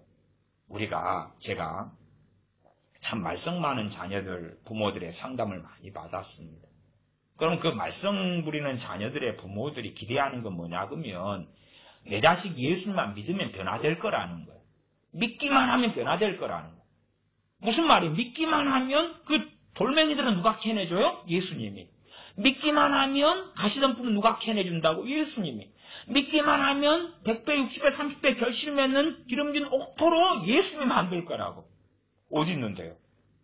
어딨나요? 어딨나요 도대체? 이때 지켜주시는 예수님은 어디 있어요? 지켜주시는 예수님. 돌짝밭이다 그러면 4장 16절에 봅시다. 또 이와 같이 돌밭에 뿌리웠다는 것은 이들이 곧 말씀을 들을 때 즉시 기쁨으로 받으나 오케이. 17절 그 속에 뿌리가 없어. 잠깐 견디다가 말씀이 나여 환난이나 핍박이 일어난 때는 곧 넘어지는 자요. 그 속에 뿌리가 없어. 잠깐 견뎠는데 말씀이 나여 환난이 핍박이 일어나면 돼요? 안 돼요? 안 되지요. 말씀 때문에 환난과 핍박이 일어난단 말이에요. 말씀 때문에. 말씀 때문에. 말씀 때문에 환난과 핍박이 일어난다는 것은 무슨 뜻이겠어요? 자, 봐보세요. 조상 제사하지 말라 그랬어요. 우상 숭배하지 말라 그랬죠. 자, 우상 숭배 안 하려 그래요. 핍박 받습니까? 안 받습니까? 받지요. 환난 핍박 일어나지요. 그거 받고 난 다음에 쫙 빠지죠. 제 친구 선교사 부부가 중동 어느 나라에서 선교사로 있어요. 지금 10년 됐네. 10년 됐는데 며칠 전에 보내온 선교 편지가 있어요. 며칠 전에 보내온 선교 편지예요. 1. A군, 2. B군, C. C양, D. D양, 그런 이야기. 근데 딱 결론은 뭐냐 그러면 A군 예수님 믿었다. 조금 있다가 빠이빠이. B군 예수님 믿었다. 조금 있다가 빠이빠이. C군 예수님 믿었다. 조금 있다 빠이빠이. D양 예수님 믿었다. 조금 있다 빠이빠이. 다 그랬다. 그래서 10년 동안 선교사로 거기에서 중동에서 복음을 전하는데 어찌해야 될까? 어찌해야 될까? 다 믿고 좋아했고 막 기쁘게 세례도 받았고 조금 있다 빠이빠이. 조금 있다 빠이빠이. 조금 있다 빠이빠이. 어찌해야 될까? 그렇게 수고해서 소위 1년에 예수 영접자가 3명 나왔어요. 그렇게. 그 다음에 2년째 3명 다 빠이빠이. 내가 그러면 수고했던 이것은 다 어디 갔는가? 어찌해야 될까? 그리고 10년이 지났단 말이에요. 어찌해야 될까? 그런 상황. 그러니까 말씀이 나여 복이 임하고, 그렇죠? 말씀이 나여 가정이 잘 되고 돈이 들어오고 직장 직업이 있고 중동 지역이니까 예수님 믿었어요. 그러면 직장 인터뷰를 한대요. 인터뷰할 때 어떤 인터뷰 때는 종교를 물어본대. 당연하게 이슬람교라고 다 생각을 하지만 그럼에도 어떤 인터뷰하는 사람은 너 종교가 뭐냐? 그럴 때 그냥 이슬람교다 말해버리면 통과하는데 직장에 합격할 수 있는데 이제 안 믿었어요? 1년 됐어요? 나 크리스찬이요. 땡. 직장 못 얻어. 그 다음에 이제 그 사람 낙인 딱 찍어놓고 다른 데 인터뷰할 때 제 기독교인이다 해서 직장 못 얻게 하고 그 나라에 직장 못 얻으니까 타지에 가서 그래서 여자는 접대부가 되고 남자는 빠찡코나 카지노 같은 데나 그런 데서 취직하고 이런 스토리부터 별 스토리가 다 일어나는 거죠. 말씀이 나여서 환난이나 핍박이 일어나는 때에 이제 말씀을 가지고 순종하고 살려니까 안 지키고 순종 안 하듯이 그렇잖아요. 저는 배반하는 길이죠. 그다음에 지키려니까 사회, 환경, 처지, 가족 뭐 다 문제가 되잖아요. 다 문제가 돼. 내가 술집 종업원인데 예수님 믿게 됐어요. 술집 종업은 못 하잖아요. 더 좋은 직장이 쉽게 생기나요? 그렇지도 않지. 소위 이때에도 누가 창기였어요. 예수님 믿었어요. 창기를 계속 할 수 있나요? 없나요? 못하지요. 그러나 빚 때문에 창기가 되었는데 잡혀서 있는데요. 한국으로 한다면 조직폭력배 손에 창기가 되어서 있는데요. 그거 그만두면 안 한다 그러면 몸을 안 판다 그러면 조직폭력배가 안아줘와라 그리고 자유입니다. 돈 안 갚아도 돼요. 풀어주나요? 그럴 리가 없죠. 말씀이 나요?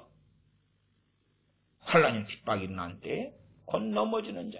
말씀이 나요? 복이 임하고 은혜가 임하고 하나님의 자비가 임하고 돈이 쏟아지고 복권이 당첨되고 자동차가 오고 아파트가 오고 좋은 직장이 오고 멋진 남편 아내가 생기고 자식들이 너무 말을 잘 듣고 순종하고 그렇게 되어서 주님 믿고 성공해. 그게 전하는 복음이 지금 시대의 교회가 전하는 복음이 그런 거잖아요. 예수 믿으면 잘 됩니다. 예수 믿으면 사업이 잘 되고 자녀가 잘 되고 돈을 벌고 집을 사고 차를 사고 성공하고 건강을 얻고 평안하고 잘 되고 들어와도 나가도 복을 받고 그게 복음이잖아요. 주님이 전하는 건 안 그런데? 그러니까 도대체 무슨 예수님을 믿고 있냐고 말이에요. 주님 말씀을 통하여 주님이 어떤 분이며 주님 말씀을 통하여 우리가 섬기고 믿는 아버지 하나님이 어떤 분인가를 알아가야 되는데 그렇지 않아요. 씨 뿌리는 비유도 설교 안 한 목사들이 어디가 있겠어요. 왜? 씨 뿌리는 비유가 반복돼 나오니까 마태, 마가, 누가복음에 계속 나오는데 왜 설교 안 하겠냐? 그러면 했겠지요. 여기에서 어디와 감정이입을 시키냐 그 말이에요. 무엇은 살짝 넘겨버리고 그래서 말씀을 제대로 안 다루고 이상한 예수님을 거꾸로 이 본문에서도 마음대로 내는 경우가 많이 있었다 그 말이에요. 많이 있었다. 4장 24, 25절 제가 읽습니다.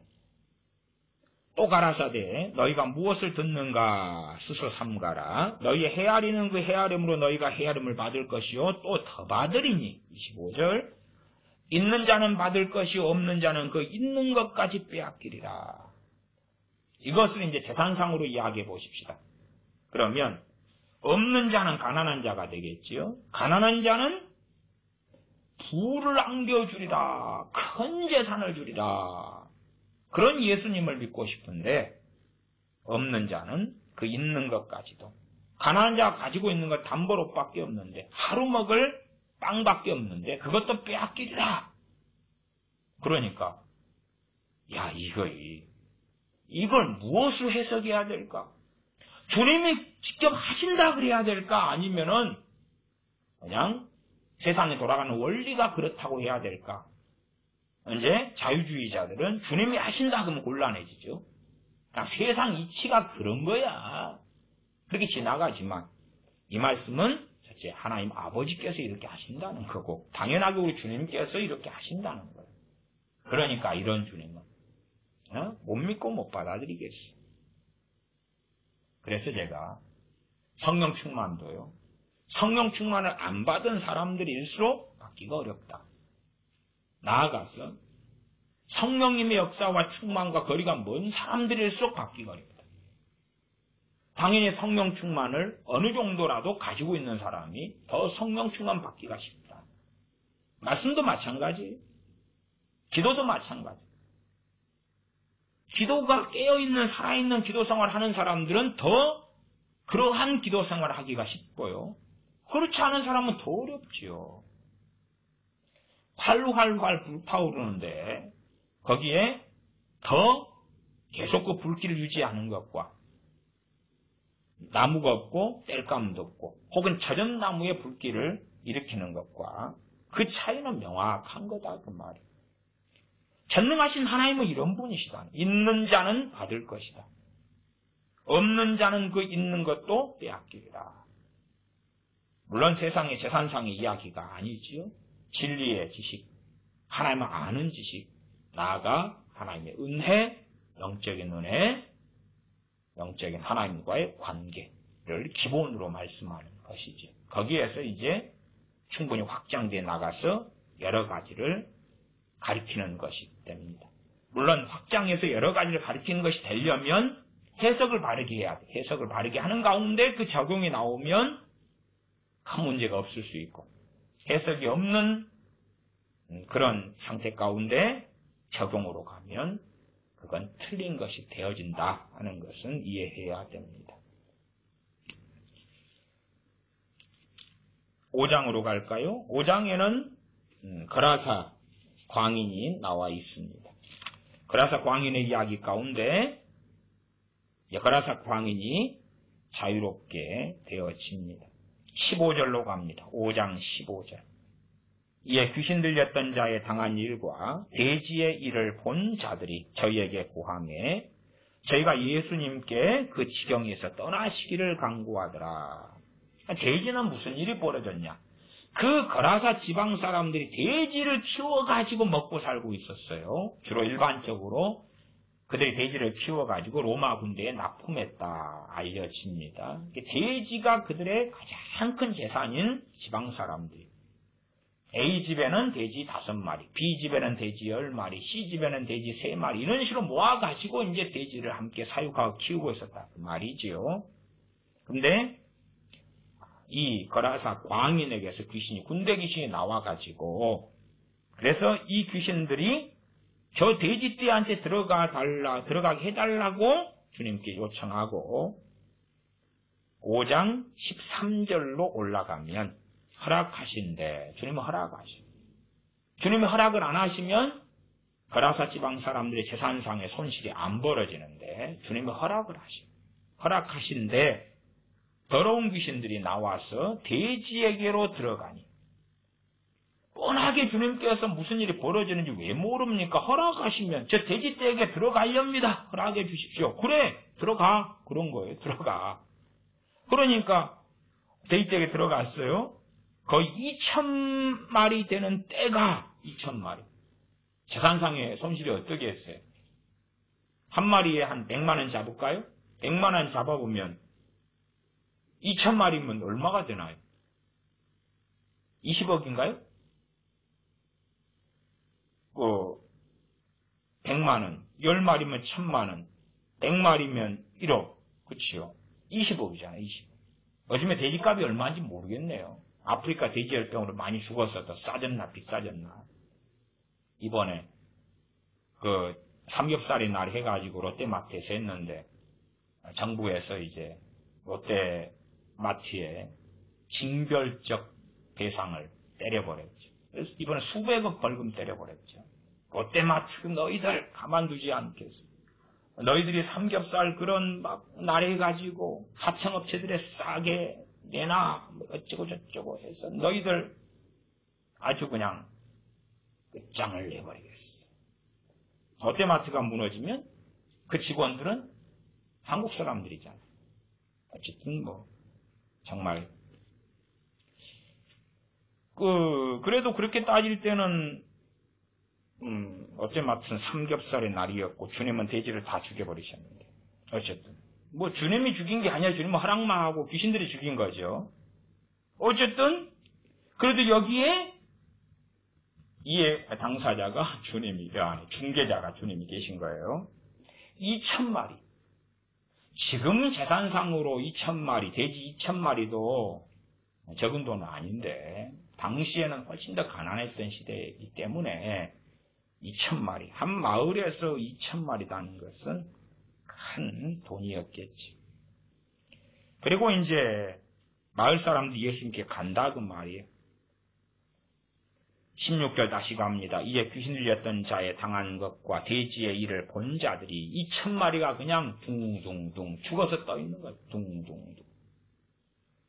저희에게 고하매 저희가 예수님께 그 지경에서 떠나시기를 간구하더라. 이 마을 사람들이 안 그러려면 오병이어의 기적을 금으로 일으키면 돼. 금으로. 자, 내가 보상해주마.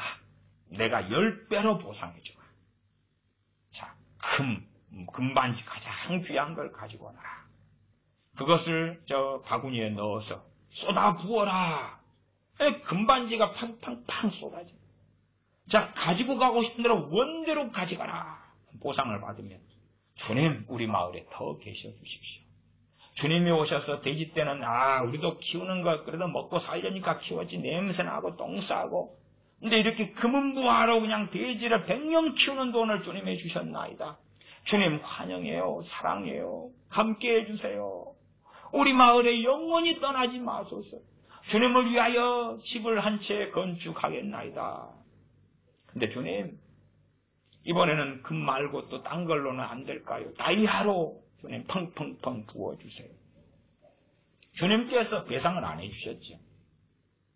그들 마을의 재산상에 말할 수 없는 큰 손실을 입혔지요. 그러면 주님한테 떠나기를 강구했지요. 18절 예수님께서 배에 오르실 때에 귀신 들렸던 사람이 함께 있기를 강구하였으나 허락지 아니하셨다. 너 집으로 가라. 그러면 사람들이 원하는 예수님은 뭐냐? 우리가 원하는 대로 다 해주는 예수님. 다 해주는 예수님. 그런데 다 해주는 예수님이니까 기도하는 거 아니에요. 우리가 원하는 대로 다 해주는 예수님이니까 빨리 해달라고 작정도 하고 금식도 하고 1000번째도 마치고 철야기도도 하고 내놓으세요. 하세요. 거기에도 안 되는 것 같으니까 이제 선포기도 명령을 될지어다. 돈은 들어올지어다. 가난은 떠나갈지어다. 부욕해 될지어다. 복이 임할지어다. 명령하고 선포하고 그 다음에 이제 말의 위력, 말의 능력. 그래서 부정적인 말은 하지 말고 긍정적인 말만 해라. 좋은 말만 해라. 나라 망한다는 이야기는 절대 입 밖에도 내지 말아라. 나라가 부흥이 일어난다. 잘된다. 승리한다. 주사파는 떠나간다. 그런 좋은 이야기만 해라. 경제가 어려워지고 힘들어진다. 그렇게 하지 마시오. 말에 위력이 있어. 경제가 안 돼도 잘 된다고 하시오. 그러니까 그런 크리스찬들을 보고 세상 사람들이 미쳤다 그러지. 객관성도 없고 상식도 없고 거기에 말의 위력, 말의 능력 그런 계통으로 신앙서적도 무지하게 많이 쓰여져 있어요. 사람들 너무 좋아하지. 왜? 자기가 하는 말에 능력이 있다니까 무조건 좋은 말만 잘 된다고 복이 온다고. 그런데 주님은 안 그러셨네. 그게 이상하잖아요. 주님은 그런 식으로 좋은 말씀들만 하신 게 아니단 말이에요. 그게 문제지요. 자기들이 생각하고 믿는 주님하고 실제 주님은 너무 달라요. 이 거라사 광인이 주님과 함께하기를 원했는데 주님은 돌아가라는 거지. 너희 집으로 돌아가라. 그런 거지. 또한 반대로 마을 사람들이 주님을 떠나라고 했는데 주님은 떠나셨지? 그러지 그들과 함께하면서 보상해주고 설득해주고 사랑해주고 위로해주고 격려해주고 그렇게 안 하셨다는 이야기. 떠나라 하니까 떠나신 거죠. 재산상에 큰 손실만 입히고 떠나신 거죠. 그에 대한 자세한 대지때에 대한 이야기는 다른 설교들에서 제가 했기 때문에 설명은 하지 않습니다. 이제 그 다음 21절부터는 혈루증 앓는 여인에 대한 이야기입니다. 우리가 여기에 감정이입하면 참 좋고 감사하죠. 그렇잖아요? 참 감사하고 좋죠. 근데 다른 쪽으로는 별로 생각하지 않는 것이다. 그 말이. 이 혈루증 앓는 여인은 당연히 율법 속에서 이런 여인은 사람에게 손을 대면 그 사람이 부정을 타게 되고 더러워진다 하는 계명이 있습니다. 그런데 주님의 옷을 몰래 대어서 고침을 받죠. 이런 이야기는 우리가 감정이입하기가 상당히 유리한 이야기가 될 것입니다. 34절에 보면 예수님께서 가라사대 따라 내 믿음이 너를 구원하였으니 평안히 가라. 내 병에서 놓여 건강할지어다. 그러나 생각해 보십시다. 여기서의 구원은 영혼의 구원을 이야기하는 게 아니라 질병에서 구원을 이야기합니다. 그리고 이제 이 여자에게는 하나의 과제물이 남겠지요. 과연 이 여자는 주님에 대하여서 어떻게 믿을 것인가? 주님께서 메시아 되시는 것을 자세히 설명한 건 아니잖아요. 그 말씀을 듣는 게 아니라 평안히 가라 한 거예요. 너 믿음이 너를 구원하였다. 이 믿음은 질병이 치유되는 것에 대한 믿음이에요. 영혼 구원에 대한 믿음이 아닙니다. 영혼 구원도 받았고 질병도 치유됐다. 그렇게 주장하면 안 돼요. 물론 저는 이 여인이 영혼 구원도 받았다고 저는 믿습니다. 이때는 아닐지 몰라도. 그러나 이 본문 가지고 그렇게 해석하면 안 된다 그 말이에요. 아이를 살리시는 이야기가 나오죠. 그런 것도 감정이입하기 참 좋습니다. 그러나 6장으로 가면 주님께서 고향에서 배척당하시는 것이 6장 1절부터 나와 있습니다. 6장 1절에 예수님께서 거기를 떠나사 고향으로 가신 제자들도 쫓으니라. 안식일이 되어 회당에서 가르치시니 많은 사람이 듣고 놀라서 가로되 이 사람이 어디서 이런 것을 얻었느뇨. 3절 이 사람이 마리아의 아들 목수가 아니냐, 야고보와 요셉과 유다와 시몬의 형제가 아니냐, 그 누이들이 우리와 함께 있지 아니하냐 하고 예수님을 배척한지라. 주님을 배척했다 그 말이에요. 배척했다는 말은 배격했다 혹은 여기에는 일반적으로는 성내에서 내쳤다 이것이 포함됩니다. 성내에서 내쳤다 그 말. 주님을 죽이려고 이 마을 동네가 세워진 그러한 절벽, 언덕으로 끌고 올라갔어. 벼랑에서 주님을 밀어서 죽이려고 이 마을 사람들이 했다는 것은 다른 본문에서, 다른 성경 본문에서 확인할 수가 있지요. 주님을 배척했다. 이 한마디에 함축을 시켰습니다. 주님에 대하여 분개하고 분노했죠. 아마 주님께서 나사렛 주님의 동네에, 고향 동네에 가셔서 그냥 소 잡아주고 양 잡아주고 마을 잔치를 해주고 그 다음에 보통 쓰는 방법으로서 당신들은 정말 하나님이 기뻐하시는 사람들이며 하나님께서 누구보다 사랑하시며 거룩하며 당신들의 기도는 응답될 것이며 하나님이 복을 줄 것이며 당신들은 너무나 귀하고 귀한 하나님의 백성들입니다. 당신들의 가정마다 복을 주실 것이며 당신들의 예배와 행위를 하나님은 너무나 기뻐하십니다. 이것이 주로 대형교회에서 쓰는 전법이죠. 그렇게 할 때 사람들은 환영받으니까. 그렇게 주님이 하셨다면 배척하지 않았겠죠. 그러나 고향 동네라 해서 좋고 아름다운 이야기는 해주실 수가 없으셨으니까. 그들이 악하면 악하다고 하고 그들이 주님 앞에 바르게 있으면 바르게 있다고 하고 잘못됐으면 잘못됐다고 하니까 배척을 당하는 거죠. 그런데 이 나사렛 사람들, 이 사람들은 완악했으니까 주님께서 곱고 아름답고 좋은 이야기를 하시는 대상이 안 되었으니까 그러죠. 네가 뭔데? 네가 뭔데? 하고 달라들 수밖에 없었지요. 6장 4절에 예수님께서 저희에게 이르시되 선지자가 자기 고향과 자기 친척과 자기 집 외에서는 존경을 받지 않음이 없느니라 하시며 거기서는 아무 권능도 행하실 수 없어 다만 소수의 병인에게 안수하여 고치실 뿐이었고 6장 5절에 보면 주님의 권능이 필요한 많은 사람들이 있었다는 걸 알 수가 있어요. 나사렛 동네 사람들 가운데 주님의 권능이 필요한 많은 사람들이 있었다고 말이에요. 그러나 아무 권능도 행하실 수 없었다 그래요. 다만 몇 명의 병인에게 안수하여 고치고 끝났다고 말이에요. 우리가 생각하는 주님은 권능이 필요한 모든 사람들의 권능을 베푸시는 주님이죠.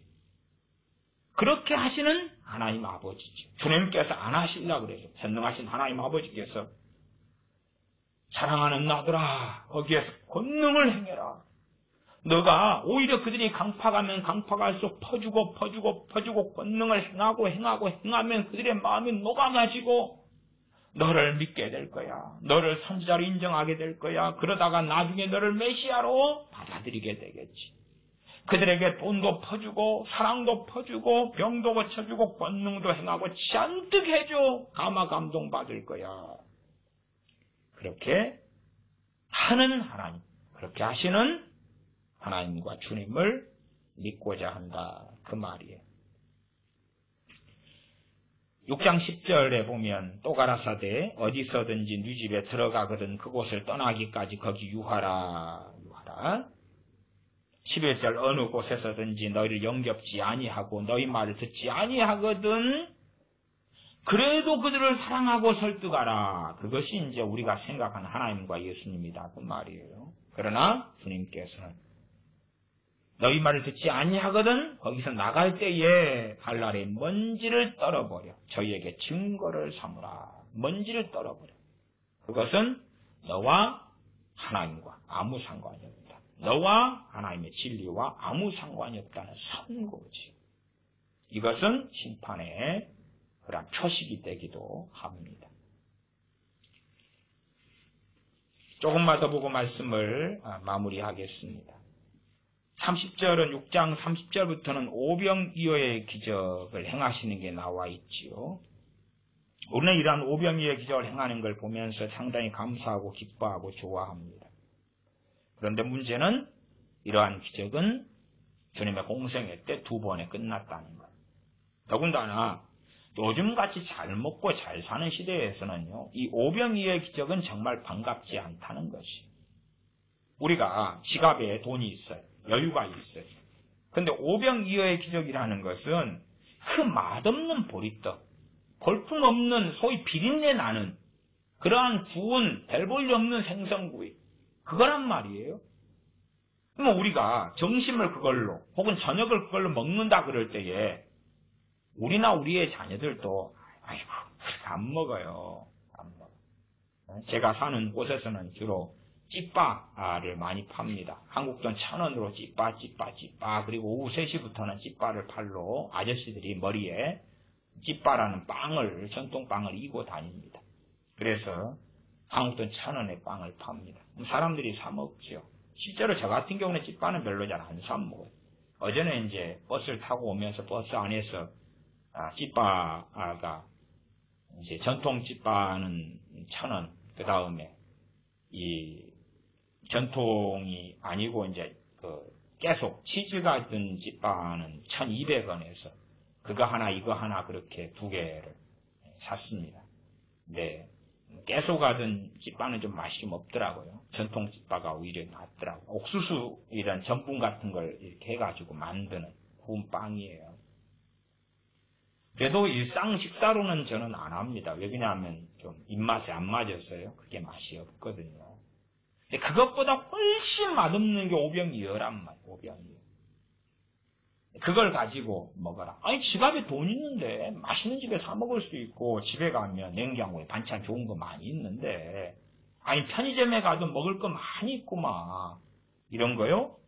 그래서 우리는 환상에 젖어 살아가는 거예요. 환상에 젖어. 와 오병이어 놀라워. 그리고 우리는 생각하죠. 이게 호텔의 뷔페라고 생각하는 거예요. 아니면 정말 맛집에 뭐라고 생각하는 거예요. 맛집에. 만나 이야기 들을 때도 1년 365일 만나라고 생각하지 않고요. 그 만나가 하루는 치킨 맛, 하루는 소세지, 하루는 피자, 하루는 돌솥 비빔밥, 하루는 삼계탕 이런 식으로는 만나라고 생각하는 거예요. 그렇지 않고 40년 동안 한결같이 메추라기 이야기는 2번 나오죠. 그 메추라기 이야기를 통해서 무엇이 임합니까? 하나님의 진노와 심판이 임하지. 그러지. 메추라기는 하나님이 이스라엘 백성을 너무 기뻐하셔서 군데 고기 먹여줘야지. 그리고 주신 게 아니라는 사실이에요. 오병이어도 마찬가지. 오병이어를 가지고 감정이입해가지고 하나님께서 이 오병이어의 기적을 지금도 행하십니다. 지금도 주님은 살아계셔서 여러분에게 필요한 게 있을 때 이것을 오병이어의 기적처럼 행하십니다. 성인 남자만 5,000명을 먹였던 이 기적. 아이들과 부녀자들을 합치면 2만 명, 3만 명이 넘을 것인데 이 기적을 행하신 주님이 지금도 살아계셔서 여러분의 가정과 삶의 오병이어의 기적을 행하실 것입니다. 요즘에는 길바닥에 10원짜리 떨어져 있어도 안 죽잖아요. 안 죽어요. 근데 죽지 않아요. 그러면은 생각해 보십시다. 제가 그 10원짜리가 어느 때 많이 생겨가지고요. 누구를 아이를 줬더니 별로 안 기뻐하더라고요. 이걸 은행에 가서 어떻게 바꿔먹고 이것을 옆에 슈퍼마켓에 가도 아줌마 아저씨가 안 좋아한다는 거예요. 가게 주인이. 야, 이걸로 사 먹어. 아이고, 아니에요. 예. 그러니까, 광주리에다가 이제 10원짜리를 넣은 다음에, 주님의 제자들이 부어요. 확, 10원짜리가 산더미처럼 쌓였어. 이렇게 했다고 생각해 보십시다. 요즘 아이들이 좋아할 것 같아요? 안 좋아하지요. 안 좋아요. 10,000원짜리, 50,000원짜리 주시지. 이게 뭐예요 도대체 10원짜리 가지고. 그것보다 사실은 별로도 안 좋은 상황이에요. 당시에는 너무나 먹을 것이 희귀해가지고 그래서 정말 그냥 먹는 것만으로도 감지덕지한 시대였기 때문에 오병이어의 기적을 통해서 이 볼품없는 맛없는 이러한 식사 그러한 것도 배불리 먹었다 그 말이에요. 나 요즘의 복지시대에 누가 이걸 먹어요? 누가 자랑하려면 예수님 만났는데 예수님 말씀을 듣고 너무 배고팠어요. 그런데 내 평생에 이렇게 맛있는 거 못 먹어봤어요. 이렇게 많은 반찬, 많은 요리, 다음에도 주님께 먹고 싶어. 다음에도 그럴 정도의 오병이의 기적이 아니다 그 말이에요. 아니다. 차라리 우리 집에서 먹은 것보다 더 별볼일 없고 배고파서 먹었지, 없어서 가난해서 먹었지. 정말 주님은 특별한 식사를 마련해 주실 줄 알았더니 기적과 이적은 벌어졌는데 그 볼품없는 보리떡하고 보리빵하고 볼품없는 작은 생선 구이, 그걸로 기적을 행하실 수 있으시다면 다른 기적은, 아니면 돈만 있으면 마을에 가서 닭도 잡게 하고 소도 잡게 하고 먹을 수 있단 말이에요. 근처 마을에 가면 되지. 돈만 있으면 금은보화를 그냥 흥부전 닭을 갖다가 썰어가지고 펑펑 금보화 떨어지고 옆에 마을에 가서 사 먹으면 될 거 아니야. 돈이 없으니까. 끼니 때울 돈이 없으니까. 돈만 있으면 돼요, 사실은. 왜 돈을 안 주셨냐고 말이에요. 한 끼니 배부르게 먹이고 집으로 보내셨냐고 말이에요. 주로 가난한 사람들인데. 가난한 자들을 사랑하신다며요. 고아와 과부의 아버지시며 가난한 자들의 하나님이시다고 했는데 아니잖아요. 사람들이 생각하는 것들이 있어요. 얼마든지. 7장, 8장, 쭉 여러분이 9장 이렇게 8장에는 4,000명 먹이신 기적이 있지요. 이게 4,000명 먹이신 기적. 오병이어하고 다르게요. 8장 5절에 보면 예수님께서 물으시되 너희에게 떡 몇 개나 있느냐 가로되 7이로소이다. 7병이죠. 7병. 떡 7개. 떡 7개를 가지고 축사하시고 되어서 이 동네 집바나 집바보다 좀 맛이 없다고 저는 생각합니다. 그리고 7병이어 7절에 보면 또 작은 생선 2마리가 있는지라. 이게 동네에서 이 작은 강에서 잡히는 생선이 맛이 없어요. 냄새나고 비린내 나고 이래요. 사실은 제가 바다에서 생선을 좀 많이 먹고 살았어요. 이 강 생선은 별로 맛이 없어요. 현지인 이 아미고들은 낚시를 해가지고 거기에서 이제 통에다가 막 생선 넣어가지고 삐깐때 고추 같은 거 막 넣어서 끓여가지고 먹더라고요. 근데 좀 맛이 좀 거시기 하더라고요. 어쨌든 작은 생선값 7병이어지 5병이어 다음에 7병이어. 그리고 9절에 사람은 약 4,000명이었더라. 예수님께서 저희를 흩어보내시고 또 제자들과 함께 배에 오르사 달마 누다 지방으로 가시니라. 11절, 12절, 13절까지만 읽고 말씀을 마무리하겠습니다. 11절, 바리새인들이 나와서 예수님께 신란하며 그를 시험하여 하늘로서 오는 표적을 구하거늘. 예수님께서 마음속에 깊이 탄식하시며 가라사대 어찌하여 이 세대가 표적을 구하느냐. 내가 진실로 너희에게 이르노니 이 세대에 표적을 주지 아니하리라. 주님은 계속 기적과 이적을 행하시며 5병이여 7병이여 귀신을 쫓아내시며 병을 고치시며 권능을 행하여 오셨다고 말이에요. 그러나 이 바리새인들은 주님을 계속하여 시험하고 있죠. 표적을 구하지. 누구 마음에 들 때까지요? 자기들의 마음에 들 때까지. 자기들의 마음에 들 때까지 계속하여 표적을 구해요. 그렇게 많은 표적이 나타나도 만족하지 못하는, 계속하여 의심하는 거죠. 의심하고 불신하고. 그러니까 우리는 당신을 표적을 구하고 시험하겠는데 100번이고 1000번이고 10,000번이고 우리가 시키는 대로 당신을 해야 돼. 당신을 증명해봐. 100번이고 1000번이고 10,000번이고 증명해봐. 그러는 거예요. 우리는 끊임없이 나사렛 예수 당신을 의심하겠어. 계속하여 우리가 요구한 표적과 이적을 해봐. 우리가 만족하도록. 그러나 나사렛 예수 당신이 이적을 100번이든 1000번이든 행한다 해도 우리는 또 의심할 거야. 우리를 만족시켜봐. 주님께서 뭐라고 말씀하십니까? 탄식하시면서 어찌하여 이 세대가 표적을 구하느냐. 내가 진실로 너희에게 이르노니 이 세대에게 표적을 주지 아니하리라. 표적을 주지 않겠다는 거예요. 구하면 구하는 자에게 거절치 말고 주어라. 아니죠? 성경 해석을 잘해야 되는 거예요. 산상수훈 해석을 잘못해서 얼마나 많은 미혹들이 오랫동안 오랜 세대부터 깊이 있게 교회 안에 파고 들어왔는지 모릅니다. 이 세대에게 표적을 주시지 아니하리라. 이 세대에게 표적을 주시지 아니하리라. 누가 안 주신다는 이야기입니다. 아버지 하나님께서죠. 내가 주지 않겠다가 아니라 주시지 아니하리라. 선고하는 거예요. 주님의 뜻과 아버지의 뜻은 같으니까. 그 세대가 어느 세대겠습니까? 주님의 표적은 계속 일어나죠. 그 뒤에도요. 그러나 이제 사람들이 구분되어 있다는 것을 이해를 하셔야 돼요. 이 표적을 받는 사람과 받지 못하는 사람들. 이 세대의 전반적인 사람들은 표적을 하나님께서 주시지 않는 대상들이 되는 것입니다. 그러한 말씀들을 가지고 우리가 어떤 것은 우리에게 이 마가복음도 더 뒤로 읽어갈수록 참 감사하고 좋다. 어떤 것은 아이고 우리가 생각하는 주님이 아니네. 우리가 기대하는 주님이 아니네. 얼마든지 발견하게 된다고 말이에요. 그렇다면 우리는 우리가 만들어낸 주님이 있고 우리가 만들어낸 하나님이 있습니다. 그러면 과연 주님 앞에 섰을 때에 우리가 당황스러워하지 않을까? 우리가 놀라게 되지 않을까? 나아가 주님께서는 너는 나를 믿어온 게 아니야.